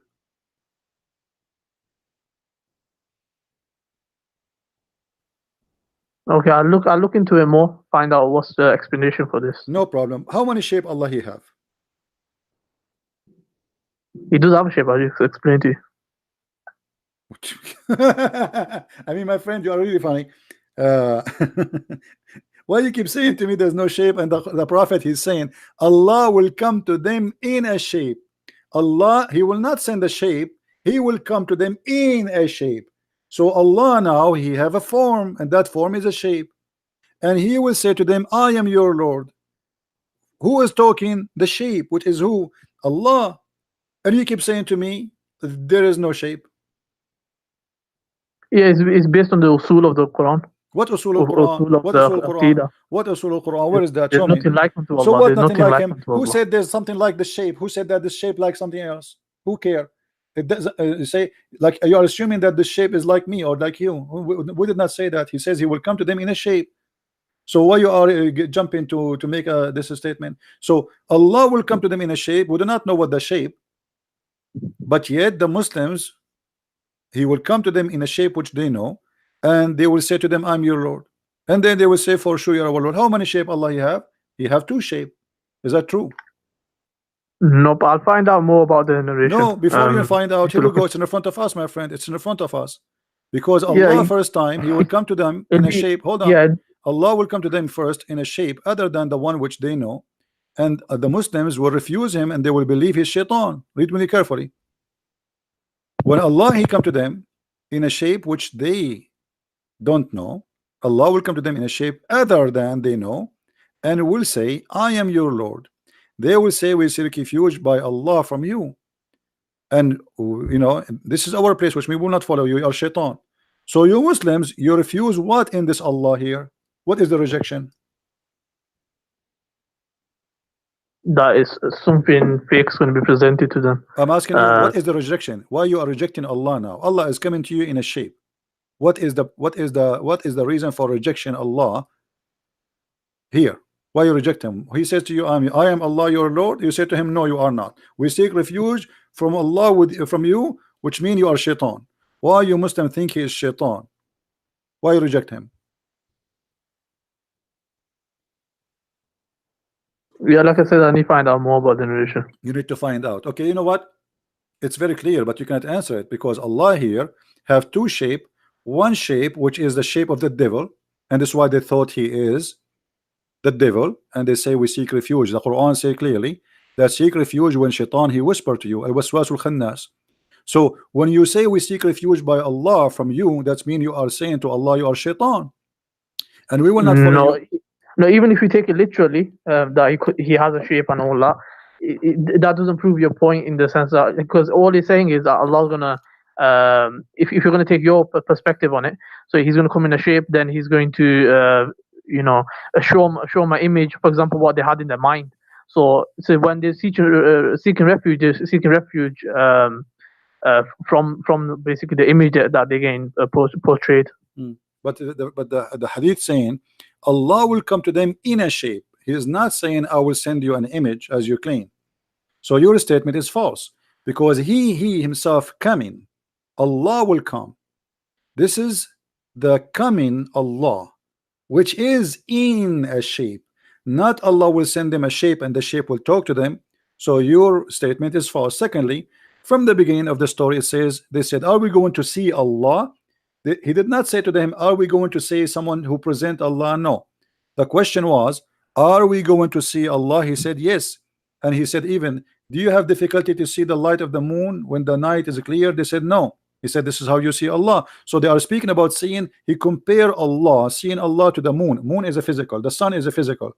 So don't tell me we cannot compare because your prophet compare. Secondly, When Allah he come to you in the shape, why he is rejected? He said to you, I'm It's Allah. yeah, if I take your perspective, so it will Don't be stop, my friend. Stop saying be- stop saying your perspective. This is what your prophet's saying. This is not me. Read with me carefully. They said to him, are we going to see Allah? Not imagine Allah.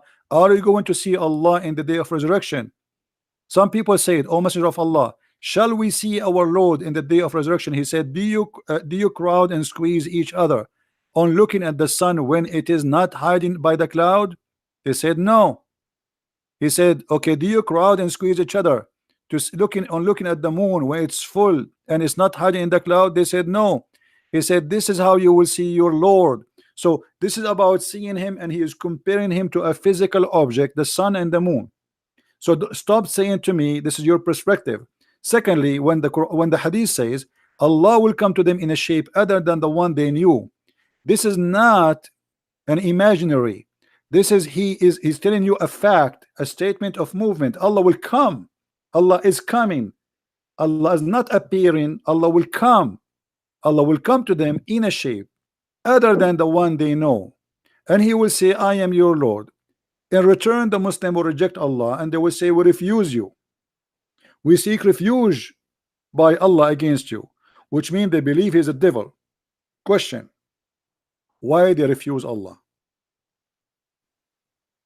So they don't refuse Allah, they refuse the image that's like other person or whatever in their mind. Thank you, guys. They refuse the image of Allah, the shape of Allah. Why they refuse the shape of Allah?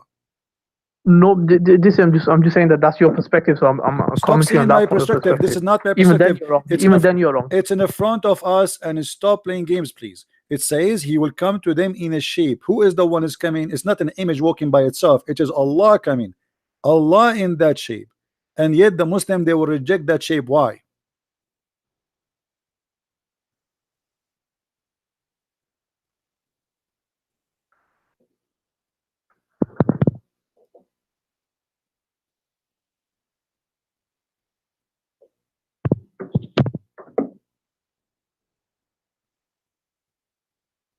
Google is not helping.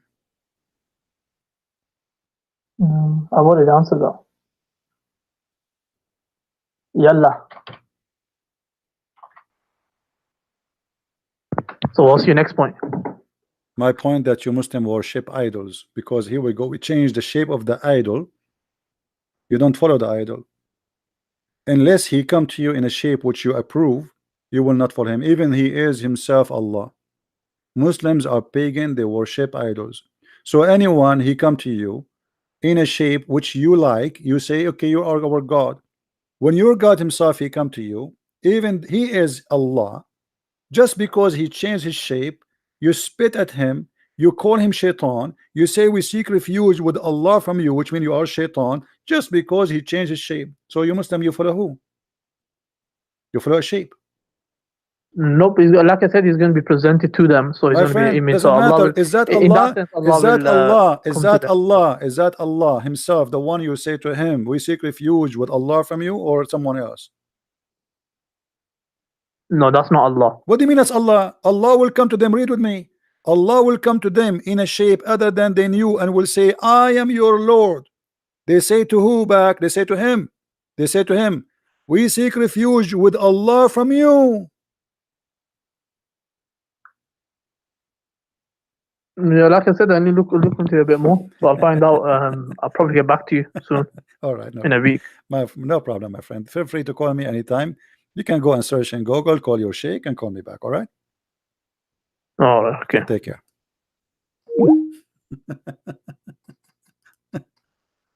Followers of shape. Followers of shape. Pagan. The pagan god, he changed his idol. They don't like it. They throw rocks at him. And they don't like the shape of Jesus. We refuse him. We follow shape. We are people who worship shape, follow shape, bow down to shape. And if that shape did not come to us as we like that shape, we will throw rocks at that shape, even if it's Allah. This is what the story is saying. A clear proof that Islam is a big fat cult.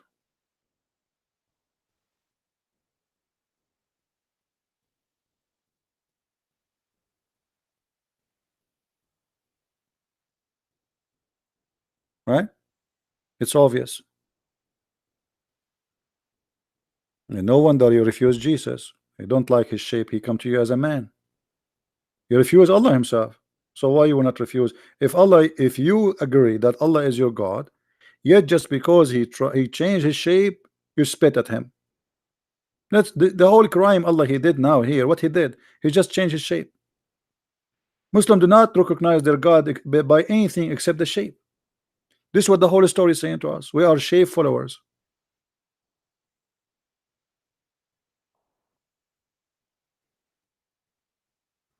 We are shape followers. And the funny, it says Allah will come to them in a shape. He says to us that Allah is not a shape. It says in the front of you.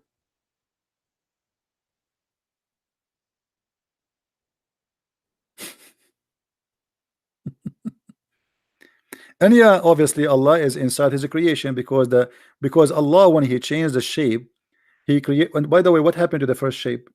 When Allah he have the second shape. Now Allah have two shape. What happened? We have two Allah now. We have two Allah. And why Allah is doing this?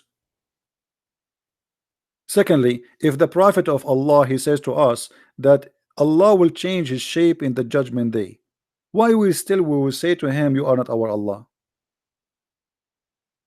I mean, the Prophet he told us he would change his shape, so we should say, yeah, we know the game already. It's like we watch a movie before it happened, you know what I mean?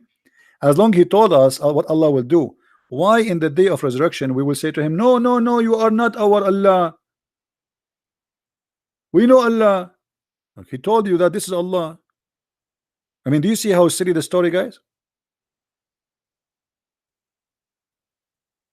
People, do you understand how silly the story? It's like saying to you that the Christian prince he will come to the house tomorrow and he will be wearing Santa Claus clothes. And then when he come, you say to him, you are not a Christian prince. He told you this is a Christian prince. He's just wearing Santa Claus clothes. Why you are saying to him you are not Allah? He told you. What a stupid story. So now we know that he is Allah, yet we are going to say to him, you are not Allah.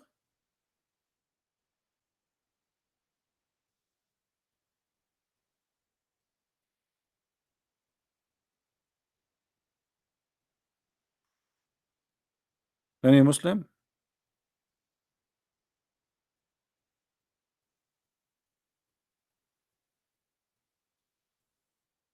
And when Allah he changed his shape, they will say, oh, for sure you are our God. He say, I am your Lord. And then Allah will come to them in a shape they know. What is the shape you know? What is that? What is the shape you know? Giraffe? Elephant? You just told me we do not know the shape of Allah. And Allah is not a physical being and nothing like Allah. So how you know his shape?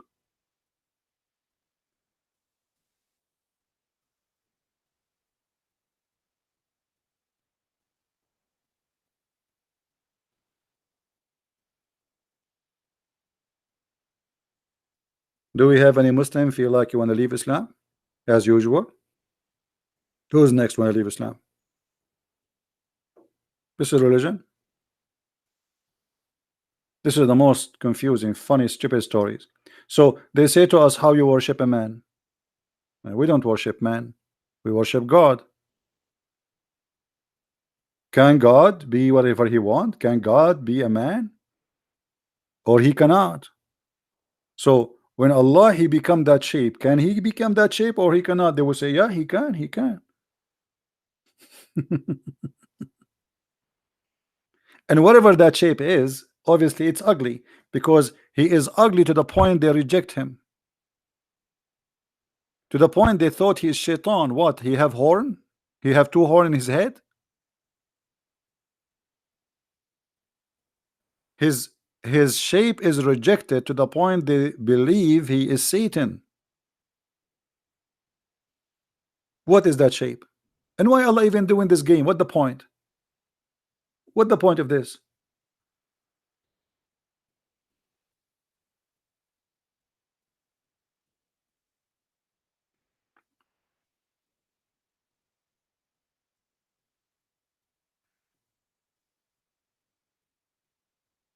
Any Muslim? Well, all Muslims, they make video, they say Christian Prince is wrong, but nobody can answer me. I go to sleep, they start making comment. When I am live on air, as you see, I need to search.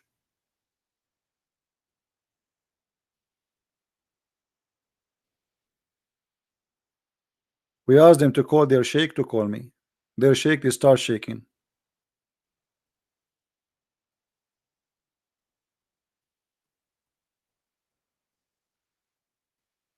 What a funny religion. And by the way, until now, nobody answered us where was Allah before the 7th century. You know, the funny Muhammad, he said, between me and Jesus 600 years. 600 years Allah was taking a nap.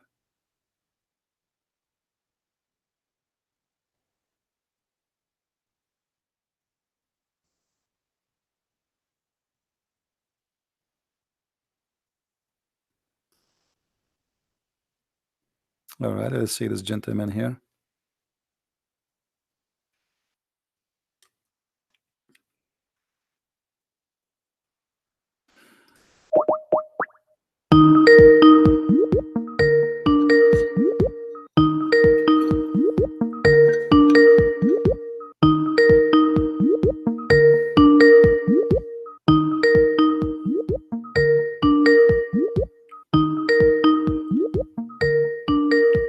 Answer, please.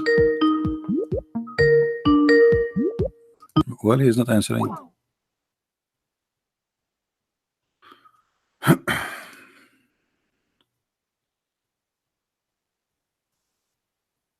What do you think, Muslims? Any Muslim have the courage and the knowledge? He can prove me wrong.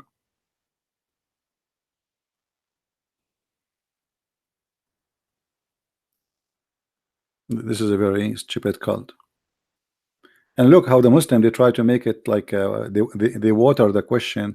Maybe it could be. It could be maybe, you know, maybe religion of maybe. When they want Allah have a shape, when they want Allah don't have a shape. Is the one who have a say Allah has a shape is wrong? He says yes. We showed him that he's a prophet saying that. He said it doesn't say that because now it's too late. No, it says that. Fahim, I contacted you before. I called you before you start playing for me love songs. Obviously, you're from San Francisco, Fahim. When a man he play for a man love songs, obviously something wrong with him. Do you remember Fahim? Fahim is a Muslim guy who play for me love songs. He challenged me to call him. I call him. He play for me love songs.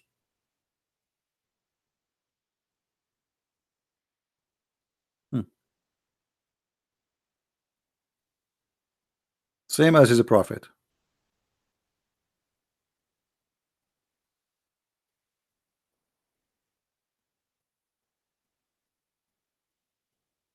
What do you mean I have not done Zakir Naik? You are late. We called Zakir Naik and he answered, and he told me if you call again, I will call the police for you.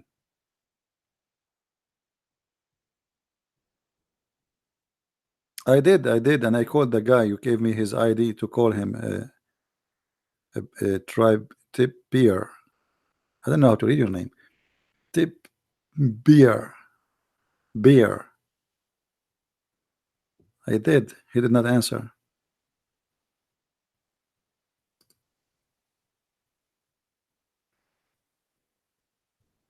And actually, Zakir Naik, if he come here, he can destroy us, all of us. If you remember when they asked him why a Muslim woman she can't be a prophet in Islam, you know, he gave him an amazing, beautiful answer. The third day ask a question. Why in Islam there is no women to the prophet? And actually, I confirm that in Islam there is no women to the prophet, and there is a logical learned for reason. And agreeable. If a woman in Islam to become a prophet, she has to lead the congregation, and if you lead the congregation, she has to do and wudu.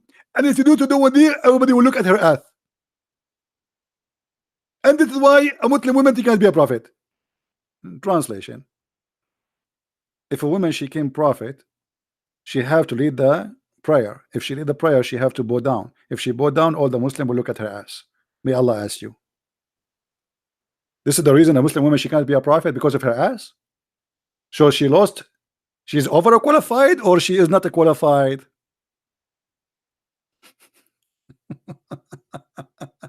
Imagine someone applied to work as a prophet, and in the resume it says she have a nice ass, and they say to her, you are overqualified for the job because your ass is so beautiful.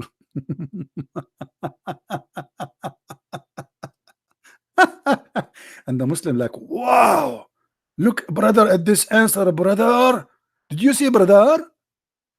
And the other Abdul like sitting like next to other like, brother, how he can come with this? This is genius. Our brother here is a genius. What a crazy cult. And by the way, even the hadith confirmed that the Muslims, they cannot pray to Allah if they see a nice bum in front of us, in front of them. If you remember, a bunch of Muslims, they come to the Caliphate Uthman, and they told him, we have an imam who is an imam of a fitna, which means imam of temptation.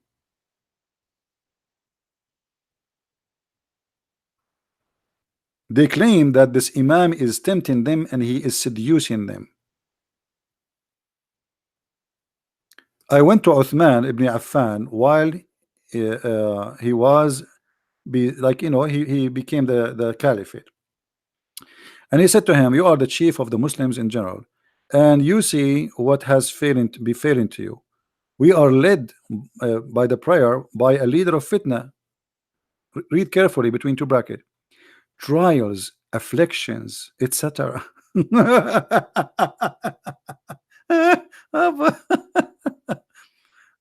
And what's wrong with him? He is an effeminate person. He is what? Effeminate. And the caliphate says, oh, still you have to pray behind him. Question to the Muslims: how those Muslims are tempted by a man who is a feminine man, a gay? How they are tempted unless they are gays too? How a gay, if he is bowing down in the front of you, how you get tempted unless you are a gay? Unless all of them they are gays. Because in order for a man to be tempted by a man, he have to be a gay too. Correct? So they are coming to him and saying, oh, this guy is tempting us. How he tempt you? Unless you are like him. So supposedly now they want to show the caliphate that they are not gays. The imam is gay, but obviously you are gay, and the caliphate is a gay because he said there's no problem, pray behind him. So what?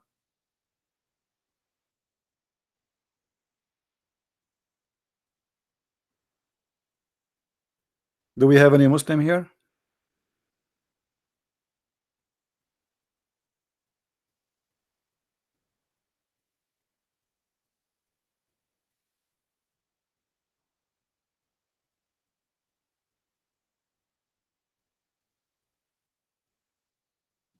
When a man he got tempted by a man, obviously he is what he is. I understand that a man can be tempted by a woman. That's normal. But a man to be tempted by a man, it means both of you like it. The one who is tempting you and the one who is being tempted.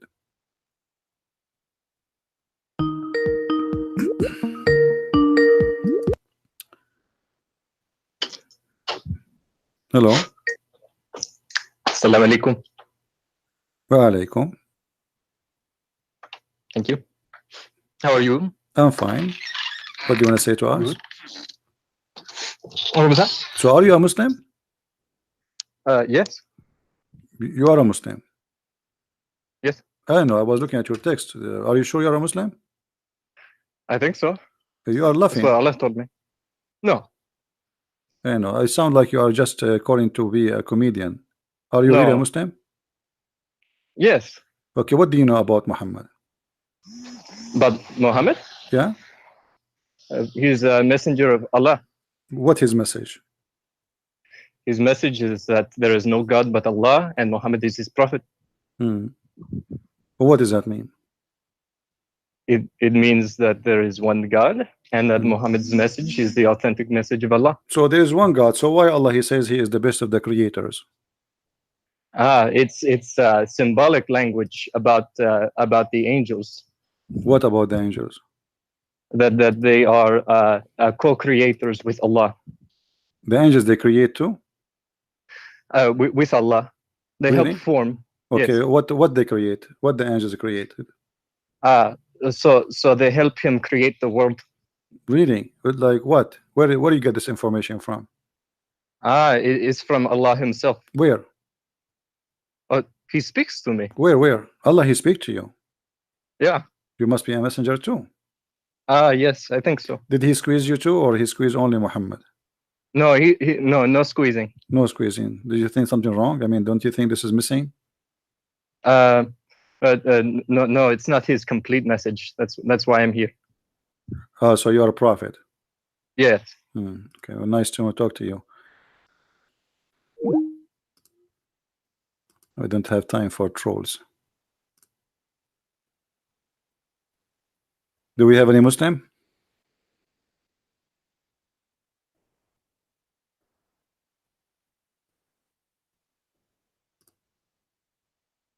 Anyone?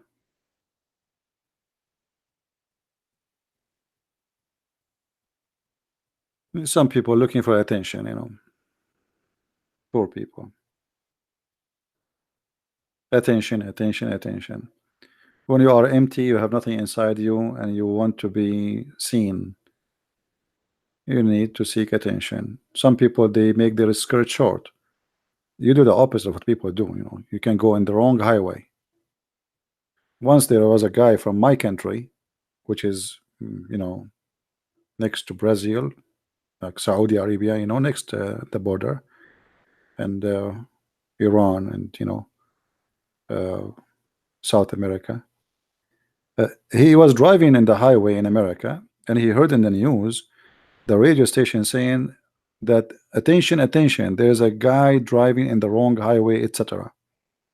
So this guy, he was saying, he's an Arab like me, he was saying to himself, stupid station, one only, say two, say three, say four, say five, say six, say seven, say eight. It's not only one in the wrong direction, all of them, they are in the wrong direction, because obviously he is the one taking the wrong highway, and now he is thinking that all those people are coming in the wrong way. Hello? Hello. Yes. Is there any volume anymore or not? No, I think we do this speaker. Do you hear me? Yeah, but I can hear you, but very slow. Because we're trying to fix the. is that speaker? Can you hear me now? I do hear you. But it's coming when it's slow. Anyway, put it on your ear. On the light. There. Where it is. How you doing? I'm fine, my friend. How I can help you? Oh, that is much better now. All right.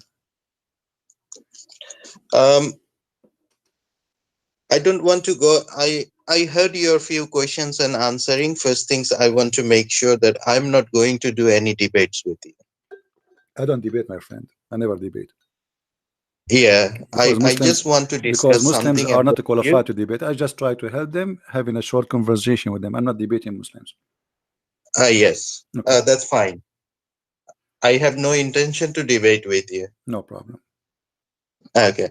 My first questions to you that as I'm representing Islam and I'm a Muslim. What does that mean? What does that mean you're a Muslim? That doesn't matter. No, I am a it Muslim. matter. It matters. I want to know what you say. I'm a Muslim. What does that mean? I am following Islam. What does Islam mean? Islam means peace and obedience. Where it says that? Hmm? Where it says Islam means peace? Where do you get this from? In the dictionary? What dictionary? I am an Arab. We don't have such a thing in dictionary. The word Islam in Arabic means to surrender. Okay, there are a few meanings. It could be multi-meanings. No, The word peace in Arabic is salam. The word Islam Yeah. is totally the opposite of salam. Yes, you have. So in English, you say known. What do? You put a letter before it. It says unknown. So Islam is not salam. It's the opposite. Islam. You surrender in war, not in peace. That is the things. You are from Arabic. You are telling one side meaning. There is another meaning that the rest No of problem. the world knows. I'm asking you to show me where you get from. Are you just a person who copy paste? I am assuming that you are a mature adult man and you know what are you No. talking about. So where you get this from? Okay, fine. We will stop that matter here. Okay. I will call you back later on, and I will find where it says that Islam means is peace No problem. and obedience. Okay. Okay. Okay. I'll find, and then I will come back to you. We Don't- will stop here. Don't hang up. And now No. Okay. What do you want to say to us? Okay. I'll call you back tomorrow. I'll call you back tomorrow. I will do some Continue. What do you research. want to say to us? I want to hear you. You call me. I want to hear from you. What do you want to say to us? Okay. Now you will tell me what does Islam means. What is wrong with me that I am following Islam is wrong? Islam is a religion of war and violence and killing. Your prophet, he says, I've been ordered to slaughter all mankind unless they convert to Islam. Yes or no? Yes. Okay, so how you say to me Islam is peace? If I just say to you, you're a prophet, he said, I am ordered to slaughter all mankind unless they convert to Islam. But you just said to me Islam is peace. How Islam is peace, but you want to kill all mankind unless they convert to Islam? Yes. That is based on the situation. What It's situation? not today and not about now. Doesn't matter. Islam is what is given to Muhammad.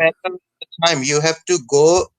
That is the problem with the people. People misrepresenting and misinterpreting the Islam message. But you just said after I said to you, the prophet said, I've been ordered. Saying that what was the contents. My friend, you are the one who said to me after I said to you, you are the one who answered. I said, your prophet says, I've been commanded to slaughter all mankind unless they say that Allah is God and I am a prophet.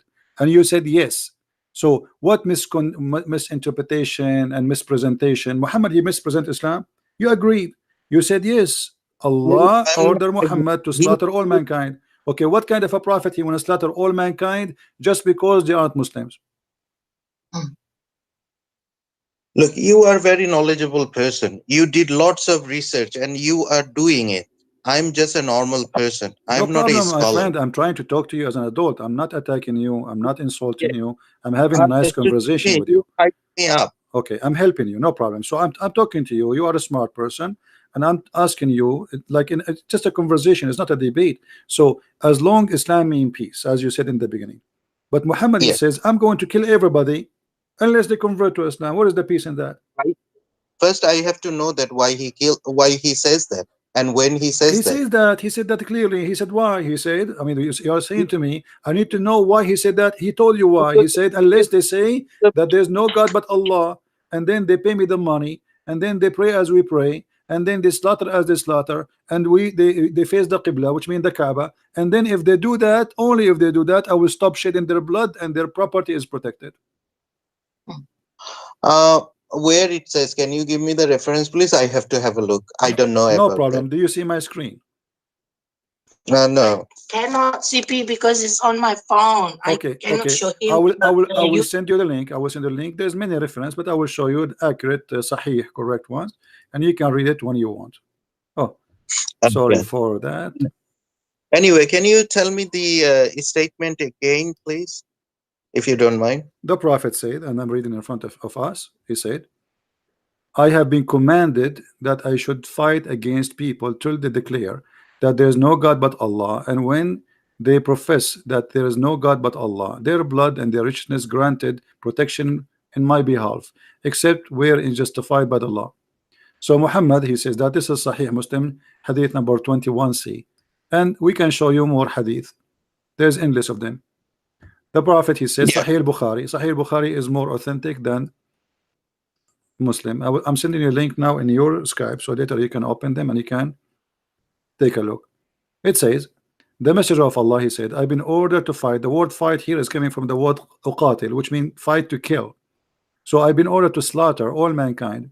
Tell the people say, none has the right to be worshipped but Allah, And if they say so, pray and pray like our prayer, face the Qibla, and slaughter as we slaughter, which means not only you have to say the Shahada, you have to pray as he pray, you have even changed direction of the prayer, and even the food you eat, you have to slaughter as he slaughter, and then only then their blood and their property will be secured from us, which means Muhammad will not rape your wife, will not take your children as slaves, and he will not cut your neck. Only then. Muhammad here saying, if you don't do that, I'm going to take your money, I'm going to take your blood, I'm going to rape your wife, and I'm going to kill you as a man. And yet you say to me, Islam means peace. And all of this why? Because you are not saying Allah is God. Yeah, true. Okay, so how Islam is peace, as you told me? I didn't see anything wrong that you state. I mean, where is the peace, my friend? Where is the peace? What do you mean we're wrong? So now, because you don't believe in Jesus, can I go and kill you and rape your wife? Is that okay for you? You are saying it's okay? No. Okay. So why it's okay for the prophet? Why it's okay for the prophet to rape my wife, to take my blood, to take my property, to take my children's, just because I don't want to believe in Allah? You are saying it's okay. There's no problem with that. No, that is not been saying. That is in the different situation. The No, not circumstance was situation. He says, I've been ordered to fight all the people, all the people. What situation? Your prophet is the one you follow, and he is saying his message. This is Islam. Islam is, I've been ordered to fight all mankind and kill them unless they do the following. So what situation? The situation is the following. You say Allah is God. I have to know about that. You knew about that. You know the meaning and you know the hadith. You gave me the source. I will do some research and I will be back to you. No problem. Take care, my friend. Take care. To be and Islam is peace. I feel sorry for those Muslims. Many of them, they have no idea what they are talking about.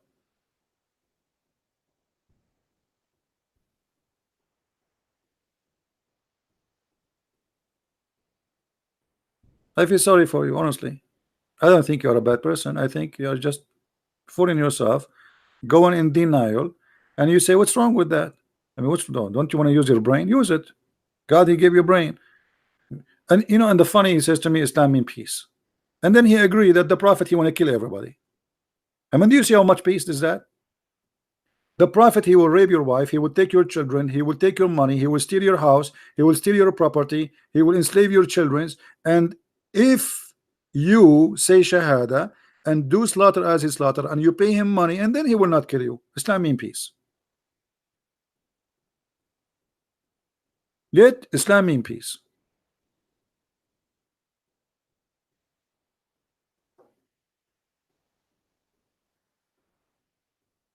I feel sorry for you. You are going in denial, my friend. You are trying to deny the fact and the madness, and this guy is a criminal. Imagine now we say, okay, we are America, we have the most powerful weapon, America or Russia, and now all of you, we have 24 hours. Either you convert to Christianity, or we are going to come and destroy you and take your money and blah blah blah blah blah blah blah blah, and then we say Christianity is peace. And actually, if the Muslims have the weapon which America have and Russia have, trust me, the whole earth is going to convert to Islam in 2 days. Because either you convert or you die. Thank God they don't have those weapons. And actually, if they have this weapon, the first thing they will do, they will kill each other. Both of them now, Sunni and Shia, they are making weapons to fight each other because they hate each other. Islam is peace.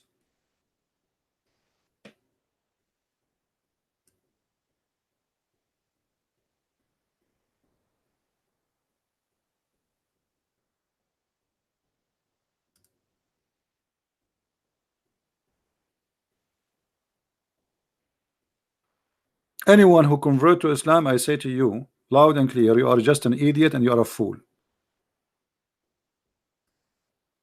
I don't decorate the words. I say it as it is. Because how you follow such a man?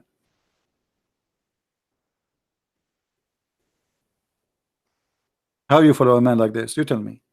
He's a thief. He's saying to you, your blood and your property. So he will kill you, he will steal your money. And that supposedly is halal, lawful. What is lawful about it?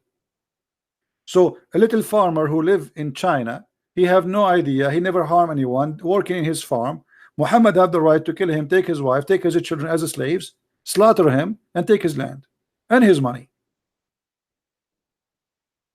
And that's supposedly from God.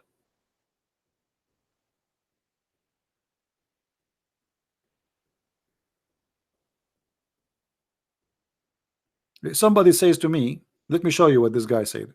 His name is a free bird. He said, when the angel of death when the angel of death come to you, you will cry.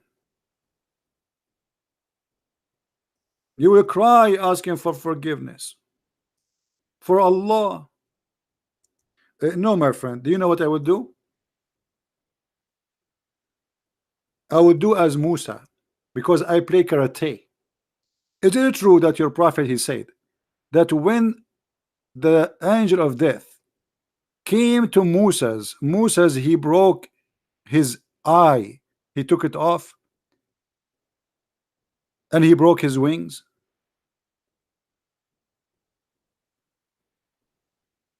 Huh?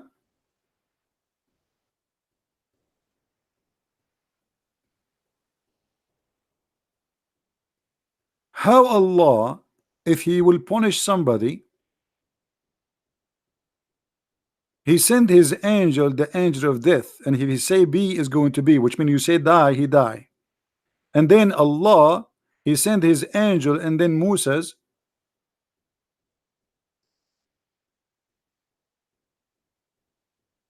he beat up the angel and he take his eye off, and then the angel, he went back to Allah and he said, you send me to a slave who don't want to die. Well, I am a slave, I don't want to die.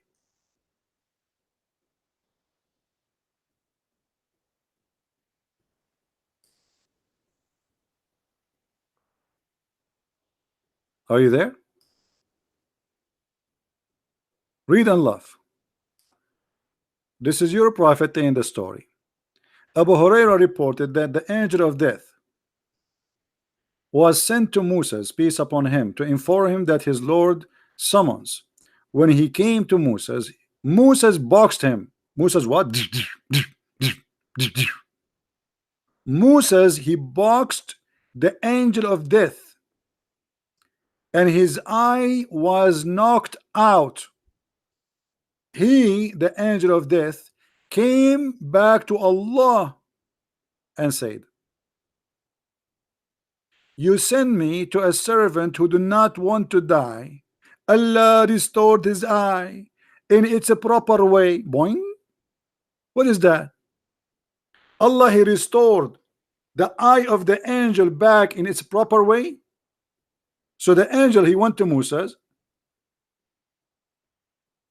because Allah sent him, and Moses don't want to die. I mean, what you can do about it? What you can do about it? You can do nothing. That's it. Allah, he sent an angel. Have you ever heard of an angel? He was sent by God, and then you hit him and you knock out his eye? Huh?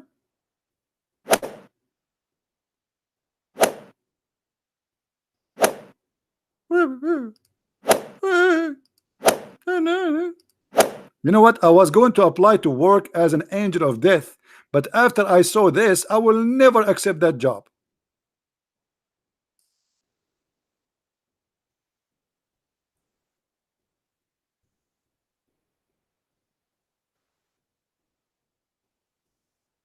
So don't tell me about the angel of death. And since when you can change the day you want to die? If Allah said to you, you will die here and that's it, you beat the angel and you send them back, and the angel, he went back, and my eye, look what you did to me. And Allah says, Habibi, Habibi. Allah is a Jew. Habibi Muhammad, Habibi, Habibi angel. What happened, Habibi? Oh, they sent me to Moses, and he put me in my eye here. I'm like, yeah, now, Nino, the other one. And the Allah, he said, okay, to the angel, okay, lay down, and let me get some first aid, and I will fix it for you. He put his eye back in the proper place where it was before. I mean, his eye was where after he beat him? It was in his nose, in his mouth, in his bum. Where? His eye came out where?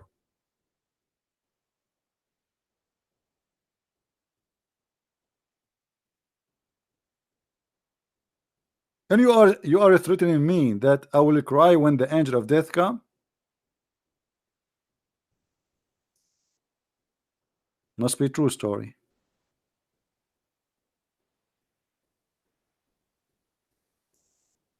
So this is what you have for me? Angel of death?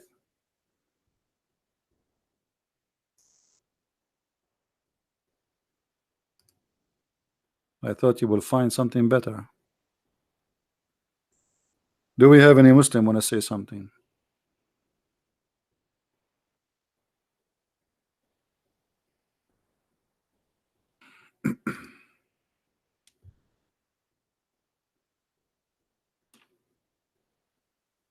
Anyone?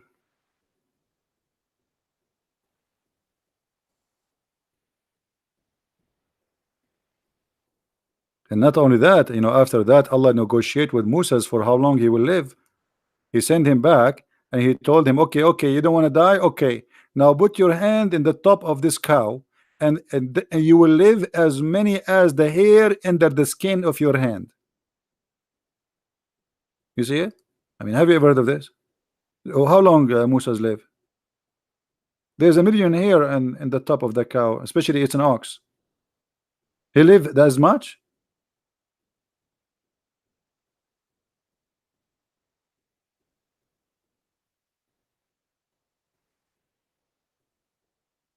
Do we have any Muslim? And by the way, for those who they are asking about the angel of death, he is fine right now. I just spoke to him yesterday. He's doing fine. His eye, like, he have some pain. He have like a red spot there because Moses, Moses is a Jew and he was trained by the Mossad. And this is why, that's explain why he was hitting really hard.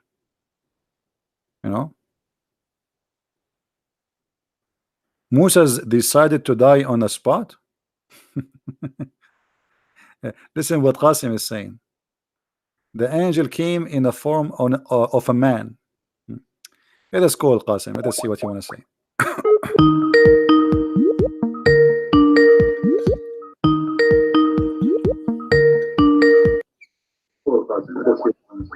Okay, Qasim, tell us what happened. Mute you too, please. Yep. Yeah, what happened, Qasim? Explain to us. So Allah, he sent his angel to Moses. Yeah, so he came. He used to be the angel of death. Used to come in the form of a man in the previous time. So he came in the form of a man. Wow. And so Moses didn't know he was the angel. Moses didn't know he was the angel, so okay, he hit him. Where do you get this that from the previous time? So after this day, the angel, he don't come as a man no more? That's our understanding based on because he used to come in the physical form, so you can see him in the as a human. So where do you get this from? That the angel of death, he come to you in a physical form, and a physical form of a man? From this narration itself. Where it says? He says his eye came out. What? He says his eye came out. Will Allah have eyes? No, he doesn't. No? Okay. Allah don't have eyes. Okay, here we go.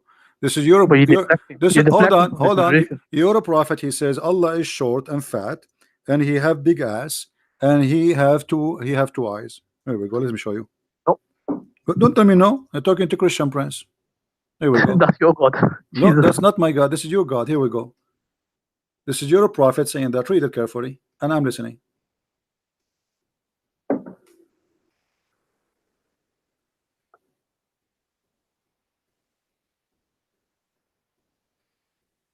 Read. I'm listening. Go. You speak English better than me. Go ahead. Yeah. So he says the Prophet ﷺ said, "I have told you so much about the Dajjal that I am afraid you may not understand.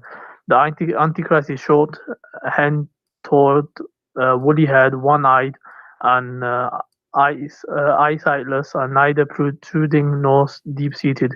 If you're confused about him, know that your Lord is not your Lord is not one-eyed. You said to me, Allah don't have one eyes. Yeah. Your prophet confirmed. Your prophet he confirmed. No, yeah. You see, your prophet he confirmed that the only difference between the Antichrist and Allah is just the eye. And Muhammad is afraid that you Muslim you will be confused about how Allah look like, because he look exactly as that man, and the only difference between them you should know. How you can recognize him? You should know that your Lord is not one eye. So you said to me, Allah don't have an eye. You're a prophet. He say no, he have two eyes, and he look exactly the same as this guy, but the only difference between them and that guy is the eye. Right, so this is for emphasis. So it doesn't say your Lord. It only says that your Lord does have one eye, meaning that the Dajjal will have. He's gonna have one eye, and he's also gonna have another eye. Yeah, but it's gonna be. But your prophet, he says. But your prophet, he said, he's afraid. He's afraid that you might be confused. And people can be confused. Okay, why you are comparing between Allah and a man? And why they will be confused about which one is Allah, unless Allah is a man too? If I have two character, one is an elephant and one is a rat, why I am afraid that you might think that the elephant is a rat? No, the fact of the matter is that people in history have always, even though they had the concept of one God and we can't comprehend God, they still took a human as God. Even at the time after the Prophet, there was people who took certain figures as God, Muslim, and they were Muslims, but then what does have to do with one God and two God? Now this is not the topic. He is speaking about their look. He is afraid that he told you too much about the Antichrist, and now he's afraid that you may not understand. Okay, understand what? He is comparing between the Antichrist. The Antichrist is a man, correct? Yeah, he's a man. Okay, he's a man. So why Allah is compared to a man? And the difference between this man and Allah is one eye. If Allah is not a man anyway, I mean, why we are going to compare between this guy and Allah? He should compare between this guy and the Messiah, because in fact there's no Antichrist in the story here. This is a false translation. It says Al-Masih ad-Dajjal. So the false Messiah, the guy he is claiming to be the Messiah, he is not claiming to be Allah. So why Muhammad comparing between him and the look of Allah? He should compare between his look and the look of the Messiah. So the interpretation that's going to be given is that this is emphasis on that Allah doesn't have any defect. But this is not the problem. He is saying he's afraid. He's afraid. He's afraid that you might understand about what? He's afraid that they might think that he is Allah. This is why he's comparing between him and Allah. He should compare. You see, the false Messiah, he claimed to be the Messiah. He is not claiming to be Allah supposedly. So why Muhammad is afraid that you might misunderstood who is the false Messiah, telling you that Allah don't have one eye while this person is one eye. So the whole story here is what to warn you that if you want to recognize which one is who, Allah, he look exactly like this man, but the difference between them that Allah is not one eye. So your God is short, he have a big ass, he have a curly hair, he have it says that in the front of you. Why? Okay, hold on. What you're doing is you're deducing that, but it's I am not. Okay, tell me why Muhammad is comparing the eyes of this man and the eye of Allah, and he is afraid that you will be confused. Confused about what? Right. So what the Prophet is comparing is that your Lord doesn't have a defect. So one eye is a defect. Well, thank you very much. Allah don't have a defect, guys. This is a good news. I mean, this is funny. So you are telling me that Allah don't have a defect. This is not the purpose, because he can say Allah is perfect and that's it. But why he is comparing between him and the man? How you Muslim, you say to us Allah is not like anything. You just said to me just 15 minutes ago, you said that. So Allah is unlike anything. So what it's mean to say Allah is not one-eyed, comparing him to a fat short man? Why need to compare him to a fat short man? So the Prophet, he gave like an example for us to relate to. So he's relating that, look, this person will have a defect, but your Lord doesn't have any defect. So that's why it refers to when he says one eye. Okay, so what we learn from this now? So what we learn from this person have a defect, Allah don't have a defect. So what? But why he is comparing him to Allah? Is that an insult? when you compare a man to God and you say the difference between them is the eye. That means the other person, both of them, they are the same, from the same kind, from the same equality. The only difference between them is an eye.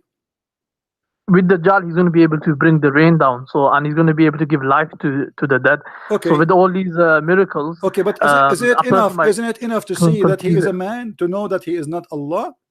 If Allah is not a man and he is coming as a man, so we should know that this is not Allah, unless Allah is a man too. No, people can easily confuse it. That's the thing. Okay. So that's so why now if a it. man, he can bring rain from the sky, and he have an eye which is a problem, that's mean he is the false Messiah. Is that correct? Yeah, so he's a false Messiah. What if this guy, what if this guy, he go to Thailand and he fix his eye? Are you going to accept him?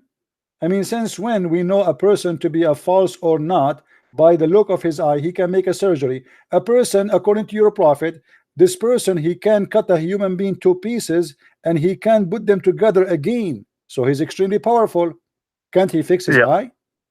The one who cut a human being twice, he cut him by the sword and he make him two pieces and then he put him together. Can't he fix his eye? No, there's only certain things he can do. Certain things like controlling the nature. I thought the one who can send down rain is Allah. Yeah, so this is a test for the mankind. No, that's why Allah. Okay, Allah, hold on. Okay, send him. Are you saying to me that the false Messiah is an employee of Allah? It's a test from Allah. This is not a question. Are you saying that Allah, he sent him, he worked for him to deceive us? No, he's going to be Allah will send him as a test. This, you see, you keep saying to me he sent him. You keep saying to me he sent him. Okay, as long Allah is the one who sent the Dajjal, it's mean the Dajjal, he is a shaitan, work for Allah. So Allah also created the devil in your belief as well. No, and now no, hold on. My God, he created the devil as an angel. He did not create him to be a devil. He decided to be a devil. So God, your God knew the future as well. My friend, so what? Still we have my God, hold on. My God, he knew Muhammad is an evil. He let him live. The same as the shaitan. That's not changing a thing. Because in Christianity, we don't believe that God, he decided our destiny. In Islam, you do. Now you just said to me that Allah, he sent the Dajjal. Who is the one who sent the Dajjal? Say it again. So obviously Allah allows this person to have like powers and all this. This is another question. Who is the one who sent the shaitan, the Dajjal? It's going to be a test. This is another question. You see, you are trying to avoid the question. Who is the one who sent this false Messiah? You can say Allah is going to send it. Okay, so this Dajjal is a messenger of Allah. No, it's a test from Allah. You won't call him messenger. If Allah there's no message he's going to deliver. If Allah he sent you, listen. A second ago you said Allah is the one who sent him. As long Allah is the one who sent him, that means he is a messenger of Allah. You don't become a messenger just based on the fact that something is being sent. That's a very. Okay, but the second point. You say Allah he sent him, that is mean this creature, this shaitan, is obedient to Allah. He's doing what Allah asked him to do, so he's a good person. No. What do you mean no? Who is the one who sent him? You said Allah. If I am a soldier and the king he sent me, that's mean I work for that king, because I'm obeying him. He sent me to do something and I'm doing what he said. He's basically by the nature itself he's evil, so he's been created, and then Allah allowed him to appear on earth. It's not allowed him. You said to me, everybody heard you, that Allah he sent him. Correct? Technically, yeah, but okay, not technically. No, he sent him. Did he send him or not?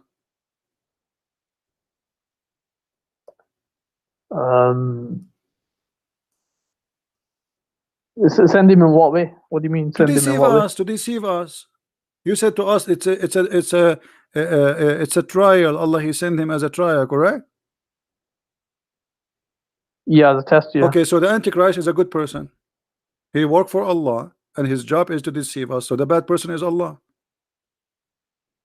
No, what I'm saying is he's going to be born, number one, and so he's going to. It doesn't matter. Allah Doesn't knows matter. that This is the plan of Allah. Allah have a plan to create this person. He will send him, and his job is to deceive us. So if the one who send like, okay, I send someone to put poison in your food, but I did not put it in my hand directly. The one who put poison in your hand in your food is the one who killed you. But the fact, the one who sent him to do that, he killed you too. So Allah is the devil. No, that's very weird. Okay, let me ask you. Do Allah send shayateen to deceive us?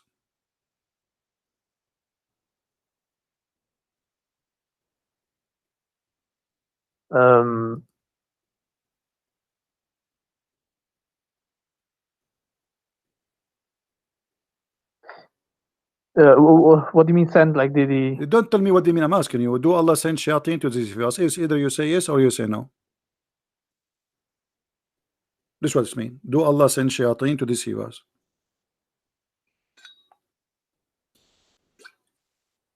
I'm not sure.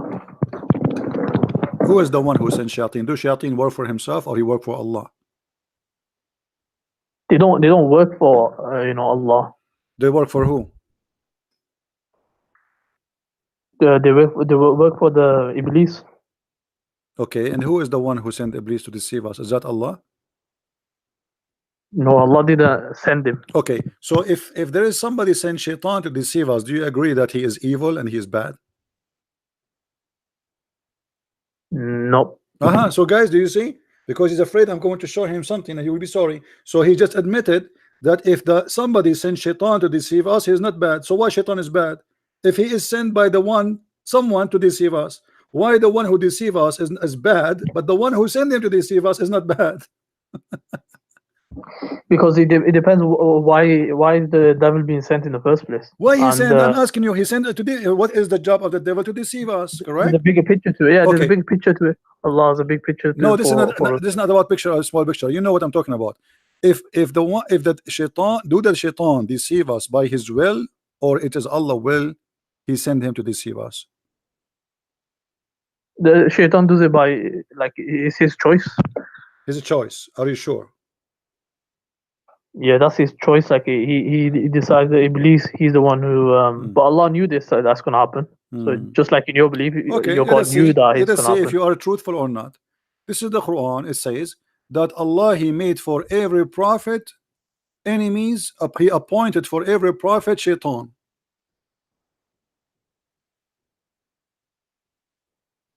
Who is the one who appointed shaitan? Allah. You say to us, lying, sorry to say that it is not Allah who sent shaitan to deceive us. You said it's by his choice. But the Quran says, thus have we appointed into every prophet an enemy from the devil and the mankind. Yeah, so how does he appoint it? That's the question. So is he? He appointed them. You see, did he create it and then stop playing games? When I say appointed, it's mean I give command. He is the one in charge. He is the one who sent the devil. So Allah, he sent the devil to deceive people, and he here even speaking about sending shaitans targeting his prophet Muhammad. Is that correct? Okay, so the meaning of appointed is that basically decided beforehand, or he said what he said, designated. So it's basically Allah decided beforehand.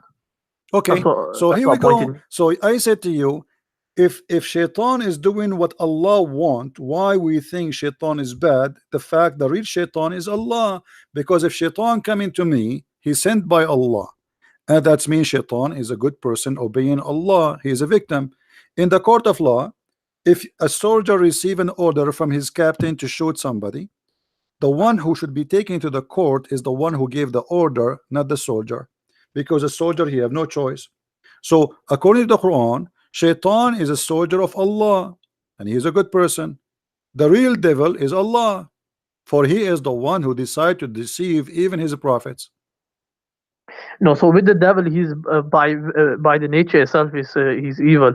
So with My friend, with if Allah, the he's devil, the one who appointed him. what as a by his test. nature? Who is the one who appointed him? Allah. So it's not his nature who appointed him, because if this is by the nature, then the devil should not need Allah to do his job. But what the verse saying, that it is us, it's our command to appoint to every prophet shayateen, not only Yeah, but one. in your belief, you got the same thing. No, we you don't. can't be a hypocrite on this. No, we don't, my friend. Shaitan, he was created as an angel, and he refused to obey God, and willingly. Yeah, but didn't your God know the future? Doesn't Did you matter. not know that that's what's There's gonna a happen? huge difference between God. He made him Shaitan to be evil.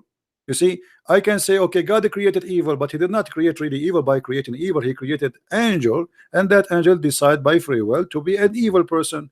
But here, Allah created Shaitan, and he gave him a job, and he worked for him, which means Shaitan is a good person in Islam. Let me ask you. No, yeah, Allah Okay, then said to the Shaitan, let me do ask, this. let me ask you. Let me ask you. Do you go to heaven because of your belief and your deeds? By the mercy of Allah, ultimately is going to be by So the what do mercy you mean of by Allah. the mercy? Is that by the mercy or by the destiny? What do you mean? Okay. When Adam he commit sin, did he commit sin or Allah he made him commit sin? Adam didn't commit sin. He committed a mistake. He made a mistake. Okay, is that was a choice or Allah he forced him to commit sin? Yeah, that was his choice. He made a mistake by choice. By choice. Yeah. So your prophet is lying then? How? Because your prophet he said no. Your prophet he Okay. said that Adam and Moses they have a debate, and Moses he blamed Adam for his sin. So Moses he said to him, because of you we are out of heaven, we are miserable. So Adam he said to him, do you blame me for a destiny created for me, Allah designate for me 40 years before my creation? Right. So what Adam was saying was that this was going to happen anyway. No, But see, hold on. You said to me that Adam he did it by choice. Adam saying, do you blame me? Which means you cannot blame me. Do you blame me for which Allah, for an action which Allah had written in my fate 40 years before my creation? So the decision of making sin in Islam is the decision of Allah. Allah he made us sinners. He is the devil. So Adam saying, you cannot blame me for the sin, because the whole debate is what? You, because of you made us out of heaven. Adam said, do you blame me? Which means you cannot blame me. Allah he wrote my sin before he created me. It's a destiny. And then your prophet he took the side with Adam against Moses, and even he repeated the same 3 times as usual. Adam confuted Moses, Adam confuted Moses, Adam confuted Moses, which means yes, Adam sin, it's not his sin, it is the sin of Allah. Allah is the devil and Adam is a victim. so with regards to humans, we don't have absolute free will. So we have different things. So why we will go to hell? Okay, thank you. So guys, we don't have a absolute free will. We don't even any. Here we go. 40 years before his creation. We do have free will, but okay, not hold absolute. on. So we cannot blame Adam for his sin. So we blame who? No, there's no blame. It was supposed to happen like this, and okay, and it supposed to. was So why we blame me for my sin? If I know commit adultery, if I do adultery, can Allah blame me for adultery I do, or I blame Allah? Yeah, the blame was upon you because you got free will to do this. Where you get this from? Free will? You keep repeating. Are you sure you're a Muslim? Yep. Okay, let's see what your prophet said. Your prophet said that every adulteress, Allah he gave him he wrote for him the exact fixed portion of adultery. Read with me. Abu Hurairah reported that Allah apostle saying, verily Allah has fixed the very portion of adultery which a man will indulge, which means it's a fixed. Allah he decide for you. Why you say to me you blame yourself? Allah he decide how much adultery I will do. It's not a choice. So look at this madness cult. Allah, before he created us, he decided, okay, Christian prince, he will sleep with 50 women. And then Allah said, kill a Christian prince because he sleep with 50 women. Who is the stupid here? So because Allah knows the future, so he This is not knowing the he knows future. that how Read much he will carefully. lose, so that is fixed. Read carefully. This is not knowing the future. This is a decision made by Allah about how much we will do. This is not knowing. Read carefully. Allah has fixed the very portion of adultery which a man will indulge. It's not a choice, and which he necessity must commit. Do you see it? Necessity must commit. It is not a choice. Necessity.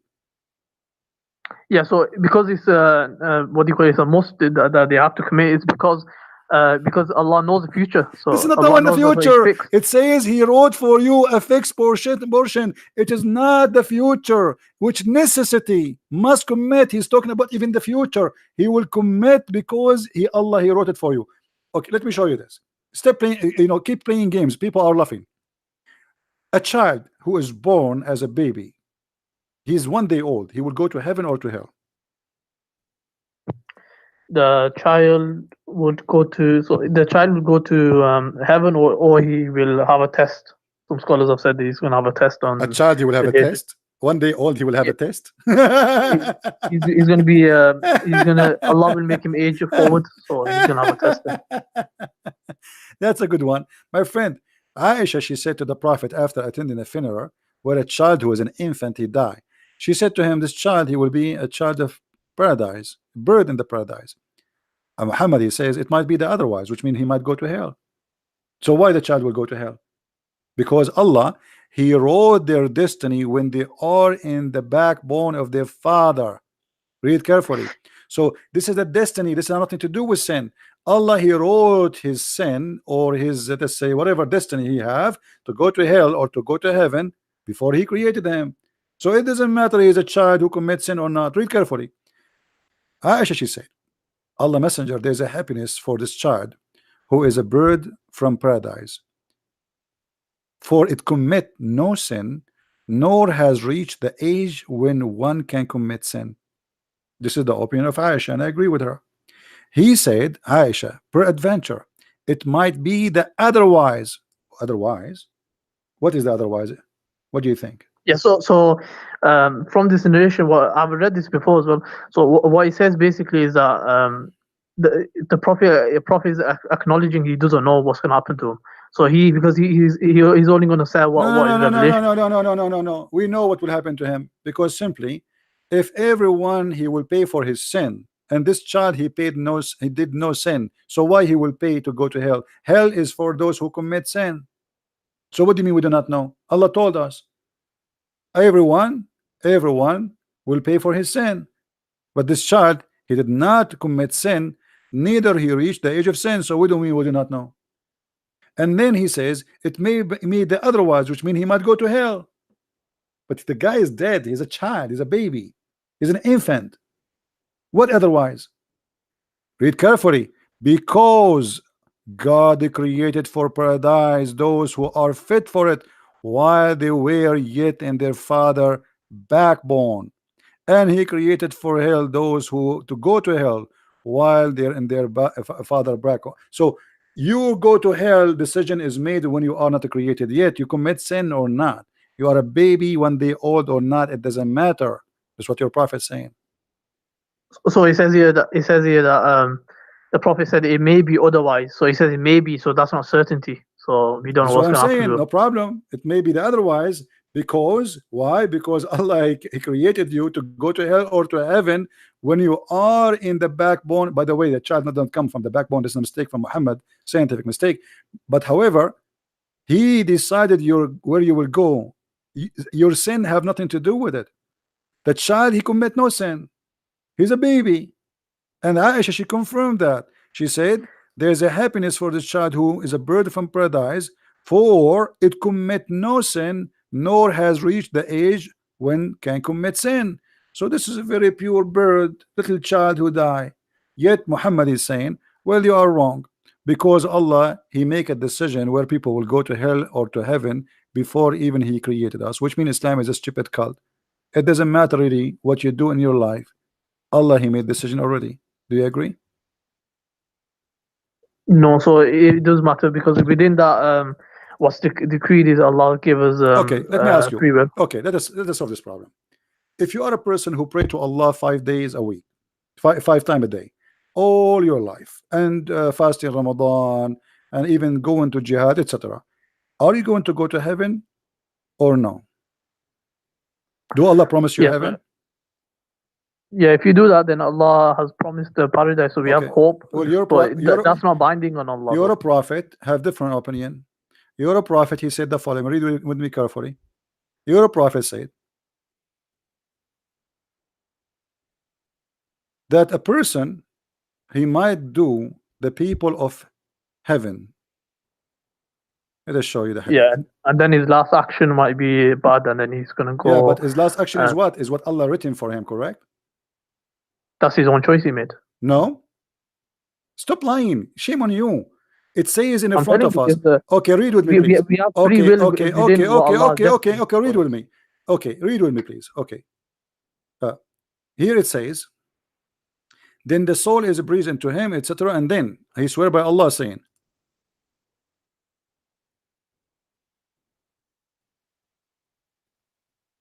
and by Allah, a person among you may do the deeds of people of fire till there is only one cubit or an arm distance between him and fire. Okay, this guy is not praying, he don't do jihad, he is a friend to the Christians, which is haram. He eat pork, he don't rape women, which is haram, not to rape women. So he don't do all the bad things which Islam Allah told him to do, and that will go to take him to hell. But then look what it says, but then that is written which Allah ordered the angel to write, proceed, and he does the deed of people of paradise, and he entered it. So what will make you go to paradise? Is that your deed or what Allah wrote for you? So the writing is basically Allah showing his knowledge. So when you wrote in the Lawh al big fat liar. This is showing his knowledge, you liar. What knowledge? But then the writing of Allah will proceed. The guy is doing the opposite. This is his free will. The person doing his opposite, he will go to hell. He's almost there, almost in the door. Then what is written by Allah proceed. That was written by Allah, not knowledge. Allah write for you before he created you what you will do. This is not knowledge, liar. And he's showing you the opposite. A man, he will do the deeds of people of paradise till there is only one cubit or two between him and paradise, and then what is written proceed. What is written, this is the will of Allah, and he does the deeds of people of fire, and he enter it. So going to heaven or to hell, it is what by Allah written, and this is why Islam is the most stupid cult ever. So you convert to Islam, you don't convert to Islam, you say pray, you don't pray. It's a garbage, because at the end of the day, it's what Allah he wrote for you. He did not say what Allah knows, he said what Allah written for him. Stop, shame on you. Do you see how they play like a snake? I mean, look how clear the evidence. Yeah, this is Allah knowledge. This is not Allah knowledge. He is showing you two different directions. One is doing the deeds of bad, and the one is doing the deed of good. Allah at the end, what he wrote for you is going to take over. And this is one of the belief at the pillars of Islam, which is to believe in Allah destiny. This is destiny. So if you are a donkey, this is your business if you can't understand. Donkey maybe you don't understand, but a human just should understand. It is not your deed will take you to heaven in Islam. It is what written by Allah. This is why a child who is born a baby who never commit a sin, still he might go to hell, because it is what written for him. It's not about a sin he did.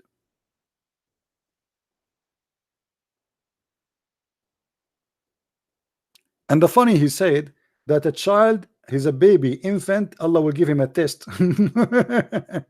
What he will give him a test? He will give him milk and wine. How you can give an infant a test? Hey, infant, do you like pepperoni or the nipples of your mom? Okay, you fail. Take him to hell. He said he want the pepperoni. This is made by the Western. It's haram. This is the test for the infant. Infant.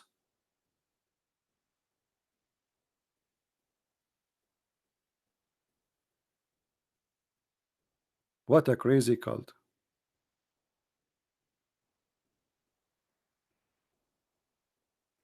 Anyway, guys, I think we have enough for today. Don't forget, please, to download the video. I know we have more than 1,000 people listening, but this is English.